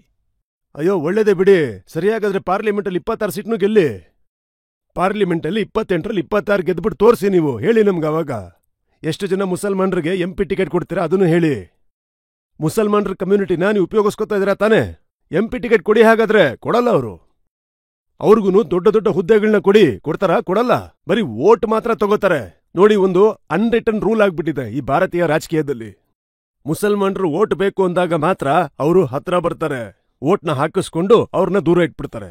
ಮೋದಿಯವ್ರು ಏನಂದ್ರು, ನನಗೆ ಮುಸಲ್ಮಾನರು ವೋಟ್ ಬೇಡ, ಮಾರ್ಜಿನಲೈಸ್ ಮಾಡ್ಬಿಡಿ ಅಂತಂದ್ರು. ಎಲೆಕ್ಷನ್ ಬಂದಾಗ ಮೋದಿಯವ್ರು ಏನ್ ಹೇಳ್ತಾರೆ ಅಂತಂದ್ರೆ, ಸಬ್ಕಾ ಸಾಥ್, ಸಬ್ಕಾ ವಿಶ್ವಾಸ್, ಸಬ್ಕಾ ವಿಕಾಸ್. ಬಾಯೋ ಬೆಹನೋ ಎಲ್ಲ ನಡೆಯುತ್ತೆ. ನೋಡಿ, ಅದಕ್ಕೆ ಅಂತಾನೆ ನಿಮ್ಮನ್ನ ಮೋದಿ ಅವರ ಬಿ ಟೀಮ್ ಅಂತ ಕರೀತಾರೆ.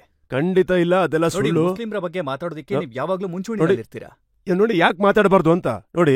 ಈಗ ಬಿಜೆಪಿಯ ಕ್ಯಾಂಡಿಡೇಟ್ ಅಪ್ಪರ್ ಕಾಸ್ಟ್ ಹಿಂದೂ ಆಗಿದ್ರೆ ರಾಜ್ಯಸಭೆಯಲ್ಲಿ ಪೂರ್ತಿ ಅಪ್ಪರ್ ಕಾಸ್ಟ್ ಅವ್ರು ಓಟ್ ಹಾಕ್ತಾರ ನಮ್ಮನ್ ಬಂದ್ ನಿಂತ್ಕೊಂಡಿದ್ದಾನೆ ಅಂತ? ನಾನ್ ಏನ್ ತಪ್ಪು ಮಾಡ್ತಾ ಇದ್ದೀನಿ? ಅಕಾಲಿ ದಳ ಹೋರಾಡುತ್ತೆ, ಭಗವಂತ ಮಾನ್ ಅವ್ರು ಖುದ್ದಾಗಿ ಹೋರಾಡ್ತಾರೆ, ಅವ್ರಿಗೆ ಸಿಕ್ ಓಟ್ ಸಿಗುತ್ತೆ, ಇನ್ನೊಬ್ರದ್ದು ಓಟ್ ಸಿಗುತ್ತೆ ಅವ್ರಿಗೆ. ಮರಾಠರಿಗೆ ಓಟ್ ಹಾಕ್ತಾರೆ, ಪಾರ್ಟಿಗಳಿಗೆ ಟಿಕೆಟ್ನ ಕೊಟ್ಟು ಕೂರಿಸ್ತಾರಲ್ಲ. ಈ ಒಂದು ಕಾನ್ಸ್ಟಿಟ್ಯೂಯೆನ್ಸಿನಲ್ಲಿ ಯಾವ ಸಮುದಾಯದವ್ರು ಹೆಚ್ಚಾಗಿದ್ದಾರೆ ಅಂತ ನೋಡ್ಕೊಂಡು ಅವ್ರು ಕೊಡಿ ನೀವು. ಆಗೇನಾಗುತ್ತೆ ನೋಡಿ. ಈಗ ಜೈನ್ ಚೌಧರಿನ ಯಾಕೆ ಕರ್ಕೊಂಬಂದ್ರಿ? ಎಲ್ರಿಗೂ ಗೊತ್ತಿರೋದೆ. ವೆಸ್ಟರ್ನ್ ಯುಪಿನಲ್ಲಿ ಬಿಜೆಪಿನ ಸ್ವೀಪ್ ಮಾಡ್ಬೇಕಾಗಿತ್ತು, ಅದಕ್ಕೆ ಅಂತ ಅವ್ರನ್ನ ಕರ್ಕೊಂಬಂದ್ರು. ನೀವು ರಿತೇಶ್ ಪಾಂಡೆನ ಯಾಕೆ ಕರ್ಕೊಂಬಂದ್ರಿ? ಯಾಕಂದ್ರೆ ಅವರು ಅಪ್ಪರ್ ಕಾಸ್ಟ್ ಅವರು. ಈ ತರ ಎಷ್ಟೋ ಎಕ್ಸಾಂಪಲ್ಸ್ ನಾನು ಕೊಡಬಲ್ಲೆ. ಆದ್ರೆ ನಿಮ್ಮನ್ನ ಯಾಕೆ ಯಾರು ಕರ್ಕೊಂಡ್ ಬರೋದಿಲ್ಲ? ನಿಮ್ ಹತ್ರ ಕೂಡ ಮುಸ್ಲಿಂ ಓಟ್ ಇದೆಯಲ್ಲ. ಇಲ್ಲ ನೋಡಿ, ನನ್ನ ಯಾರು ಕರ್ಕೊಂಬರೋ ಅವಶ್ಯಕತೆ ಇಲ್ಲ. ನಾನೇನ್ ಹೇಳ್ತಾ ಇದ್ದೀನಿ ಅಂತಂದ್ರೆ, ಮುಸಲ್ಮಾನ್ರು ಎಷ್ಟೆಲ್ಲ 17-18 ಲೋಕಸಭೆ ಎಲೆಕ್ಷನ್ ಆಗಿದೆಯೋ ಅದರಲ್ಲಿ ವೋಟ್ ಹಾಕೋರಾಗಿದ್ದಾರೆ ಹೊರತು ವೋಟ್ ತಗೊಳ್ಳೋರಾಗಿಲ್ಲ ಅವರು.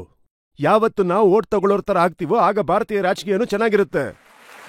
ಮತ್ಯಾರಾದ್ರೂ ಪ್ರಶ್ನೆ ಕೇಳ್ತೀರಾ? ಭಾರತದ ರಾಜನೀತಿಲಿ 2 ದೊಡ್ಡ ಪಕ್ಷ ಇದೆ, ಒಂದು ಭಾಜಪಾ, ಇನ್ನೊಂದು ಕಾಂಗ್ರೆಸ್. ನಿಮ್ ಪ್ರಕಾರ ನಿಮ್ಗೆ ಇದ್ರಲ್ಲಿ ದೊಡ್ಡ ಪ್ರತಿಸ್ಪರ್ಧಿಗಳು ಯಾರು? ಎರಡು ಕೂಡ, ಎರಡು ಒಂದು ನಾಣ್ಯದ 2 ಮುಖಗಳು, ಏನು ವ್ಯತ್ಯಾಸ ಇಲ್ಲ. ಆದ್ರೆ ರಾಹುಲ್ ಗಾಂಧಿ ಅವರು ಕೂಡ ಈಗ ಯಾತ್ರೆ ಮಾಡ್ತಾ ಇದ್ದಾರೆ, ಭಾರತ್ ಜೋಡೋ ಯಾತ್ರೆ. ಸರ್, ನಾನವರ ಸ್ಪೋಕ್ಸ್ ಪರ್ಸನ್ ಖಂಡಿತ ಆಗೋದಕ್ಕೆ ಸಾಧ್ಯ ಇಲ್ಲ, ಇನ್ಶಾ ಅಲ್ಲ. ಅವ್ರಿಗೆ ಏನನ್ಸತ್ತೋ ಅವ್ರು ಅದನ್ನೇ ಹೇಳ್ತಾರೆ. ಅವರು ಚೆನ್ನಾಗಿ ಓದ್ಕೊಂಡಿದ್ದಾರೆ, ಬುದ್ಧಿವಂತರು, ದೊಡ್ಡ ಕುಟುಂಬದಿಂದ ಬಂದಿರೋರು. ಅವರ ಮನೆಯಲ್ಲಿ ಒಬ್ಬರಲ್ಲ, ಎಷ್ಟು 3 ಪ್ರೈಮ್ ಮಿನಿಸ್ಟರ್ ಇದ್ದಾರೆ. ಇವ್ರಿಗೂ ಕೂಡ ಆಗ್ಬೇಕು ಅಂತ ಆಸೆ ಇದೆ, ಗೊತ್ತಿಲ್ಲ ಏನಾಗುತ್ತೋ. ನಿಮ್ ಪ್ರಕಾರ ಅವರು ಯಾವತ್ತಾದ್ರೂ ಪ್ರೈಮ್ ಮಿನಿಸ್ಟರ್ ಆಗ್ಬೋದಾ? ನೋಡಿ, ನಾನು ನನ್ನ ಬಗ್ಗೆ ಹೇಳ್ಬೋದು. ನನಗೆ ಪ್ರೈಮ್ ಮಿನಿಸ್ಟರ್ ಆಗ್ಬೇಕು ಅಂತ ಯಾವ ಆಸೆನೂ ಇಲ್ಲ, ನನಗೆ ಮಂತ್ರಿ ಆಗ್ಬೇಕು ಅನ್ನೋ ಆಸೆನೂ ಇಲ್ಲ. ನೋಡಿ, ನನ್ನ ಜೀವನದಲ್ಲಿ ನನ್ನ ಉದ್ದೇಶನೇ ಬೇರೆ ಇದೆ, ನನ್ನ ಗುರಿನೇ ಬೇರೆ ಇದೆ, ನನ್ನ ದಾರಿನೇ ಬೇರೆ. ಯಾರು ಪ್ರೈಮ್ ಮಿನಿಸ್ಟರ್ ಆಗ್ಬೇಕೋ ಮೋದಿಯವರ ವಿರುದ್ಧ ಐಡಿಯಾಲಜಿನಲ್ಲಿ ಸ್ಪರ್ಧೆ ಮಾಡಿ. ನೀವು ಐಡಿಯಾಲಜಿನೇ ಉಪಯೋಗಿಸಲ್ಲ ಅಂತಂದ್ರೆ ಸುಮ್ನೆ ಮಾತಾಡೋದಷ್ಟೇ ಅಲ್ಲ. ನೋಡಿ, ಅದೇ ಒಂದು ಪಿಚ್ಚಲ್ಲಿ ನೀವು ಹೇಗೆ ಆಡ್ತೀರಾ? ಇಷ್ಟು ವರ್ಷ ನೀವು ಯಾವ ಪಿಚ್ಚಲ್ಲಿ ಆಡಿದ್ರೋ ಅದೇ ಪಿಚ್ಚಲ್ಲಿ ಮೋದಿಯವರು ಆಟ ಆಡ್ತಾ ಇದ್ದಾರೆ. ಇಷ್ಟು ಎಲೆಕ್ಷನ್ಗಳನ್ನ ನೋಡಿದಿರಾ, ಏನಾಗಿದೆ ಅಂತ ನಿಮ್ಗೆ ಗೊತ್ತು. ಸುಮ್ನೆ ಬರೀ ಮಾತಾಡೋದಷ್ಟೇ ಅಲ್ಲ, ಜನಗಳಿಗೆ ಗೊತ್ತಿರುತ್ತೆ ಯಾರು ಯಾವ ತರ ಅಂತ. ಅದಕ್ಕೆ ಅಮಿತ್ ಶಾ ಹೇಳ್ತಾರೆ, ಇದೊಂದು ಸ್ಪೇಸ್ ಕ್ರಾಫ್ಟ್ ಇದೆ, ಇದನ್ನ ಕಾಂಗ್ರೆಸ್ನವರು ಪದೇ ಪದೇ ಲಾಂಚ್ ಮಾಡಕ್ ನೋಡ್ತಾ ಇದ್ದಾರೆ, ಆದ್ರೆ ಆಗ್ತಿಲ್ಲ. ನಾನು ಅಮಿತ್ ಶಾ ಅವ್ರ ಬಗ್ಗೆ ಏನೂ ಮಾತಾಡಕ್ಕಾಗಲ್ಲ. ನೀವು ಬೇರೆ ನನ್ನ ಸಿಕ್ಕಾಕಿಸ್ತಾ ಇದ್ದೀರಾ. ಒಂದ್ ಕಡೆ ರಾಹುಲ್ ಗಾಂಧಿ, ಇನ್ನೊಂದ್ ಕಡೆ ಅಮಿತ್ ಶಾ. ಮಾತಾಡಿ ಯಾಕೆ ಇಬ್ರು ಮಧ್ಯ ಸಿಕ್ಕಾಕೋಬೇಕು ಹೇಳಿ?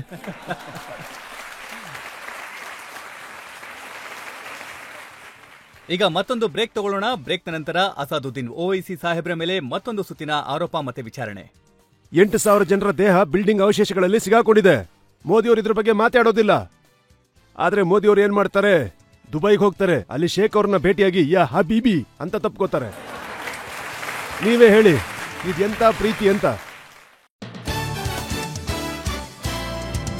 Welcome back. ಆಪ್ಕಿ ಅದಾಲತ್ನಲ್ಲಿ ಇವತ್ತಿನ ನಮ್ಮ ಅತಿಥಿ ಅಸಾದುದ್ದೀನ್ ಓವೈಸಿ. ಆಪ್ಕಿ ಅದಾಲತ್ನಲ್ಲಿ ಮುಂದಿನ ಆರೋಪ. ಆಪ್ಕಿ ಅದಾಲತ್ನಲ್ಲಿ ಎಐಎಂಐಎಂನ ಪ್ರೆಸಿಡೆಂಟ್ ಅಸದುದ್ದೀನ್ ಓವೈಸಿ ಅವರ ಮೇಲಿರುವ ಆರೋಪವೆಂದರೆ ಇವರು ಮುಸಲ್ಮಾನರನ್ನು ಹೆದರಿಸುತ್ತಾರೆ ಎಂಬುದು. ಓವೈಸಿ ಸಾಹೇಬ್ರೆ, ನಿಮ್ಮ ಭಾಷಣನ ನಾನು ಕೇಳಿದ್ದೀನಿ. ನಮಗೇನನ್ಸುತ್ತೆ ಅಂತಂದ್ರೆ, ನೀವು ಮುಸಲ್ಮಾನರಿಗೆ ಹೇಳ್ತೀರಾ, ನೀವು ನಮಗ್ ವೋಟನ್ ಕೊಡಿ, ಇಲ್ದೆ ಹೋದ್ರೆ ಮೋದಿ ಬಂದ್ಬಿಡ್ತಾರೆ. ಇದು ಹೇಗಿದೆ ಅಂದ್ರೆ, ಮಗು ಮಲ್ಕೋ ಇಲ್ಲ ಗಬ್ಬರ್ ಸಿಂಗ್ ಬರ್ತಾನೆ ಅಂತ ಹೇಳೋ ತರ ಇದೆ ಇದು. ಇಲ್ಲ ನೋಡಿ, ನಾನು ಮತ್ತೆ ಹೇಳ್ತಾ ಇದ್ದೀನಿ, 3 ಸೀಟಲ್ಲಿ ಹೋರಾಡ್ತಾ ಇದ್ದೀನಿ. ನೋಡಿ, ನನ್ನಿಂದಾಗಿ ಮೋದಿಯವರು ಬಿಜೆಪಿಲಿ ಗೆಲ್ತಾರೆ ಅಂತ ಹೇಳೋದು ತಪ್ಪು. ನಾನ್ ಹೇಳೋದೇನು ಅಂತಂದ್ರೆ, ಪೊಲಿಟಿಕಲ್ ಲೀಡರ್ಶಿಪ್ನ ಇನ್ನೂ ಸದೃಢಗೊಳಿಸ್ಕೊಳ್ಳಿ. ಆಗ ಭಾರತೀಯ ರಾಜಕೀಯದಲ್ಲಿ ನಿಮ್ಮ ಧ್ವನಿ ಇರುತ್ತೆ, ನಿಮ್ಮ ಆಲೋಚನೆಗಳು ಜನರನ್ನ ತಲುಪುತ್ತೆ. ಆದ್ರೆ ನಾನ್ ಹೇಳೋದ್ ನೋಡಿದ್ರೆ ಹೆದರ್ಸ್ತಾರೆ ಅಂತ ಹೇಳ್ತಾರೆ. ನಾನ್ ಯಾಕೆ ಹೆದರ್ಸ್ಲಿ? ಹೆದರ್ಸ್ತಾ ಇದ್ದೀರಾ? ನೀವ್ ಹೇಳ್ತಾ ಇದ್ದೀರಾ ನಮ್ಮ ವ್ಯಕ್ತಿತ್ವಕ್ಕೆ ಅಪಾಯ ಇದೆ, ನಮ್ಮ ಅಸ್ತಿತ್ವಕ್ಕೆ ಅಪಾಯ ಇದೆ. 70 ಕೋಟಿ ಜನ ಹೇಗಿದ್ದಾರೆ ಅಂದ್ರೆ ಹಿಟ್ಲರ್ನ ಕಾಲದಲ್ಲಿದ್ದ ಯೋಧರ. ಖಂಡಿತ ನಾನು ಹೇಳಿರೋ ಒಂದೊಂದು ಮಾತು ಕೂಡ ಸತ್ಯ. ಏನು ಅಂತ ಹೇಳ್ಬಿಡ್ತೀನಿ. ಡೆಲ್ಲಿನಲ್ಲಿ 600 ವರ್ಷ ಹಳೆ ಮಸೀದಿಯನ್ನ ಲೀಗಲ್ ಪ್ರಾಸೆಸ್ನ ಫಾಲೋ ಮಾಡ್ದೇನೆ ನೀವು ಮಸೀದಿನ ವಶಪಡಿಸ್ಕೊಂಡ್ರಿ. ಸ್ಮಶಾನದಿಂದ ಹೆಣಗಳನ್ನ ಹೊರಗೆ ತೆಗೆದ್ರಿ. ಇದನ್ನ ಒಳ್ಳೇದು ಅಂತ ಹೇಳ್ತೀರಾ? ನೀವೇ ಹೇಳಿ. ಬಿಲ್ಕ್ರೀಸ್ ಬಾನು ಅವರು ಪಾಪ ಏನ್ ಮಾಡಿದ್ರು? ಅವರನ್ನ ಗ್ಯಾಂಗ್ ರೇಪ್ ಮಾಡಿ ಅವರ ಮಗಳು 2-3 ವರ್ಷ ಮಗಳನ್ನ ಮತ್ತೆ ತಾಯಿನ ಕೊಂದವ್ರನ್ನ ಮೋದಿಯವರ ಸರ್ಕಾರ ಬಿಡುಗಡೆ ಮಾಡಿಬಿಡುತ್ತೆ. ಏನ್ ಮಾಡಿದ್ರು ಬಿಲ್ಕ್ರೀಸ್ ಬಾನು ಅವರು? ಇದರಲ್ಲಿ ಹೆದರುವಂತ ಮಾತೇನಿದೆ? ಇದು ನಿಜಾನೇ, ಇಡೀ ಪ್ರಪಂಚನೇ ನೋಡ್ತಾ ಇದೆ. ಏನ್ ಮಾಡ್ತಾ ಇದೆ ಬಿಜೆಪಿ ಪಾರ್ಟಿಗೆ ಮುಸ್ಲಿಂ ವೋಟ್ನ ಅವಶ್ಯಕತೆನೇ ಇಲ್ಲ. ಅವರಂತೂ ಪೊಲಿಟಿಕಲ್ ಮಾರ್ಜಿನಲೈಸ್ ಇಲ್ಲ, ಮಾಡ್ಬಿಟ್ಟಿಲ್ಲ. ಅದಂತೂ ನೀವೇ ಹೇಳ್ತಾ ಇದ್ರಿ, ಮೋದಿ ಅವರ ಹೇಳಿಕೆ ಸಬ್ಕಾ ಸಾಥ್ ಸಬ್ಕಾ ಅದು ವಿಕಾಸ್ ಎಲೆಕ್ಷನ್ ಅಂತ. ಆದ್ಮೇಲೆ, ಎಲೆಕ್ಷನ್ ಮುಂಚೆ ಅಲ್ಲ. ಎಲೆಕ್ಷನ್ ಮುಂಚೆ ಏನೇನೂ ಇಲ್ಲ. ಮುಖ್ತಾರ್ ಅಬ್ಬಾಸ್ ನಖ್ವಿ ಅವರ ಲೀಡರ್ ಏನಿದ್ದಾರೆ ಕೆಲವೊಂದು ಫಿಗರ್ಸ್ನ ಕೊಟ್ಟಿದ್ದಾರೆ. ಅವ್ರು ಹೇಳ್ತಾರೆ, ನೋಡಿ ನಮ್ಮ ಮುಸ್ಲಿಂ ಪಾಪ್ಯುಲೇಷನ್ 14.2% ಇದೆ. ಈ ಆವಾಸ್ ಯೋಜನೆ ಏನಿದೆ ಪ್ರಧಾನಮಂತ್ರಿಗಳದ್ದು, ಅದರಲ್ಲಿ 31.3% ಮುಸಲ್ಮಾನರಿಗೆ ಕೊಟ್ಟಿದ್ದಾರೆ. 33% ಕಿಸಾನ್ ಸಮ್ಮಾನ್ ಯೋಜನೆ ಸಿಕ್ಕಿದೆ. 33% ಬೆನಿಫಿಷಿಯರಿ ಏನಿದ್ದಾರೆ ಮುಸಲ್ಮಾನರು ಮುದ್ರಾ ಯೋಜನೆಗೆ. ನಾನು ಯುಪಿನಲ್ಲಿ ಪ್ರೈಮ್ ಮಿನಿಸ್ಟರ್ ಆವಾಸ್ ಯೋಜನೆಯ RTA ಮಾಡಿದೆ. ಅದರ ರಿಪ್ಲೈ ನೋಡಿ ನೀವು. ಇದೆಲ್ಲ ಏನ್ ಹೇಳ್ತಾ ಇದ್ದೀರಾ? ಏನಾಯ್ತು? RTA ಹಾಕ್ದೆ, ಯಾಕೆ ಯಾರು ರಿಪ್ಲೈ ಮಾಡಲಿಲ್ಲ? ಸರಿ, UP ಬಗ್ಗೆ ಮಾತಾಡ್ತಾ ಇದ್ದೀರಾ? ಅಲ್ಲ, UPಯಲ್ಲಿ ನೀವು ಅಲಹಾಬಾದ್ನಲ್ಲಿ ಮನೆ ಇದೆ, ಅದು ಹೆಣ್ಮಕ್ಳ ಹೆಸರಲ್ಲಿ. ನೀವು ಗಂಡನ್ಗೆ ನೋಟಿಸ್ ಕಳಿಸಿ ಮನೆನ ಡೆಮಾಲಿಷ್ ಮಾಡಿಸಿದ್ರಿ. ಯಾಕೆ ಡೆಮಾಲಿಷ್ ಮಾಡಿಸಿದ್ರಿ? CAA ಸಪೋರ್ಟ್ ಮಾಡಿದ್ರು ಅಂತಾನ? ಇದ್ಯಾವ ರೀತಿ ನ್ಯಾಯ ಅಂತ ಹೇಳಿ. UP ಬಗ್ಗೆ ನೀವು ಮಾತಾಡ್ತಾ ಇದ್ದೀರಾ? ಒಂದ್ ನಿಮಿಷ ಇರಿ, ಚಪ್ಪಾಳೆ ಹೊಡಿಬೇಡಿ, ಒಂದ್ ನಿಮಿಷ. ಜೈಲ್ನಲ್ಲಿ ಒಬ್ಬ ಕನ್ವಿಕ್ಟೆಡ್ ಪ್ರಿಸ್ನರ್ ಇದ್ದಾನೆ, ಗೊತ್ತಾ? ಅದರಲ್ಲಿ MP ಇದ್ದಾರೆ, ಪ್ರಿಸ್ನರ್ ಆಗಿದ್ದಾರೆ. ಪೊಲೀಸ್ ಕಸ್ಟಡಿಗೆ ಬಂದಾಗ ಗುಂಡ್ ಹಾರಿಸ್ತಾರೆ, ಆಮೇಲೆ ಹೇಳ್ತಾರೆ UPನಲ್ಲಿ ಎಲ್ಲ ಚೆನ್ನಾಗಿದೆ ಅಂತ. ಇದ್ಯಾವ ನ್ಯಾಯ? ಅಲ್ಲ ನೋಡಿ, ಯೋಗಿ ಆದಿತ್ಯನಾಥ್ ಅವ್ರು ಹೇಳ್ತಾರೆ ಯುಪಿನಲ್ಲಿ ಲಾ ಅಂಡ್ ಆರ್ಡರ್ ತುಂಬಾ ಸುಧಾರಣೆ ಆಗಿದೆ. ಲಾ ಅಂಡ್ ಆರ್ಡರ್ ಯಾವ ತರ ಅಂತಂದ್ರೆ, ನಮ್ಮ ಮೇಲೆ ಗುಂಡ್ ಹಾರಿಸೋದು, ಬುಲ್ಡೋಸರ್ ಹಚ್ಚೋದು, ಇದನ್ ಯಾರಾದ್ರೂ ರೂಲ್ ಆಫ್ ಲಾ ಅಂತ ಹೇಳ್ತಾರ? ಇಲ್ಲ ತಾನೆ. ಒಂದ್ ವೇಳೆ ರಾಜಕೀಯದಿಂದ ನಾಳೆ ದೂರ ಹೋದ್ರಿ ಅಂತ ಅನ್ಕೊಳ್ಳಿ, ಹೋಗ್ತೀರಾ. ಪವರ್ ಶಾಶ್ವತ ಅಲ್ಲ. ಪವರ್ ಇಂದಿರಾ ಗಾಂಧಿ ಅವ್ರ ಹತ್ರನೂ ಇರಲಿಲ್ಲ, ರಾಜೀವ್ ಗಾಂಧಿ ಅವ್ರ ಹತ್ರನೂ ಇರಲಿಲ್ಲ. ನೋಡಿ, ಪ್ರಪಂಚದಲ್ಲಿ ಈ ರೀತಿ ನಡೀತಾ ಇರುತ್ತೆ. ಇವತ್ತು ಇಲ್ಲಿ ಕೂತ್ಕೊಂಡು ಏನು ಸಿಂಹ ಅಂತ ಅನ್ಕೊಂಡ್ಬಿಡೋದಾ? ಹೇಳಿ, ಏನ್ ಬೇಕಾದ್ರೂ ಅನ್ಕೋಬೋದಾ? ಅಲ್ಲ, ಪವರ್ ಇದೆ ಅಂತ ಅನ್ಬಿಟ್ಟು ನಮ್ಮೇಲೆ ದಬ್ಬಾಳಿಕೆ ಮಾಡೋದಾ? ನಮ್ ಜೀವನ ನಡಿಬೇಕಲ್ಲ, ಜೀವನ ನಡೆಯುತ್ತೆ. ಯಾವಾಗ ಪವರ್ ಅನ್ನೋದು ನಿಮ್ಮಿಂದ ಹೋಗುತ್ತೋ, ನಿಮ್ಗೂ ಇದೇ ಗತಿ ಬಂತು ಅಂದ್ರೆ ಅವಾಗ ಏನ್ ಮಾಡ್ತೀರಾ ಹೇಳಿ? ನಾನು ಅದನ್ನೇ ಹೇಳ್ತಾ ಇರೋದು, ನೀವ್ ಆತರ ಕೆಲಸ ಮಾಡ್ಲೇಬೇಡಿ. ಒಂದು ಒಳ್ಳೆ ಜಾಗದಲ್ಲಿ ಇಟ್ಕೊಂಡು ನೀವ್ ಅರಿತಿ ಕೆಟ್ಟ ಕೆಲ್ಸಗಳನ್ನ ಮಾಡಬೇಡಿ.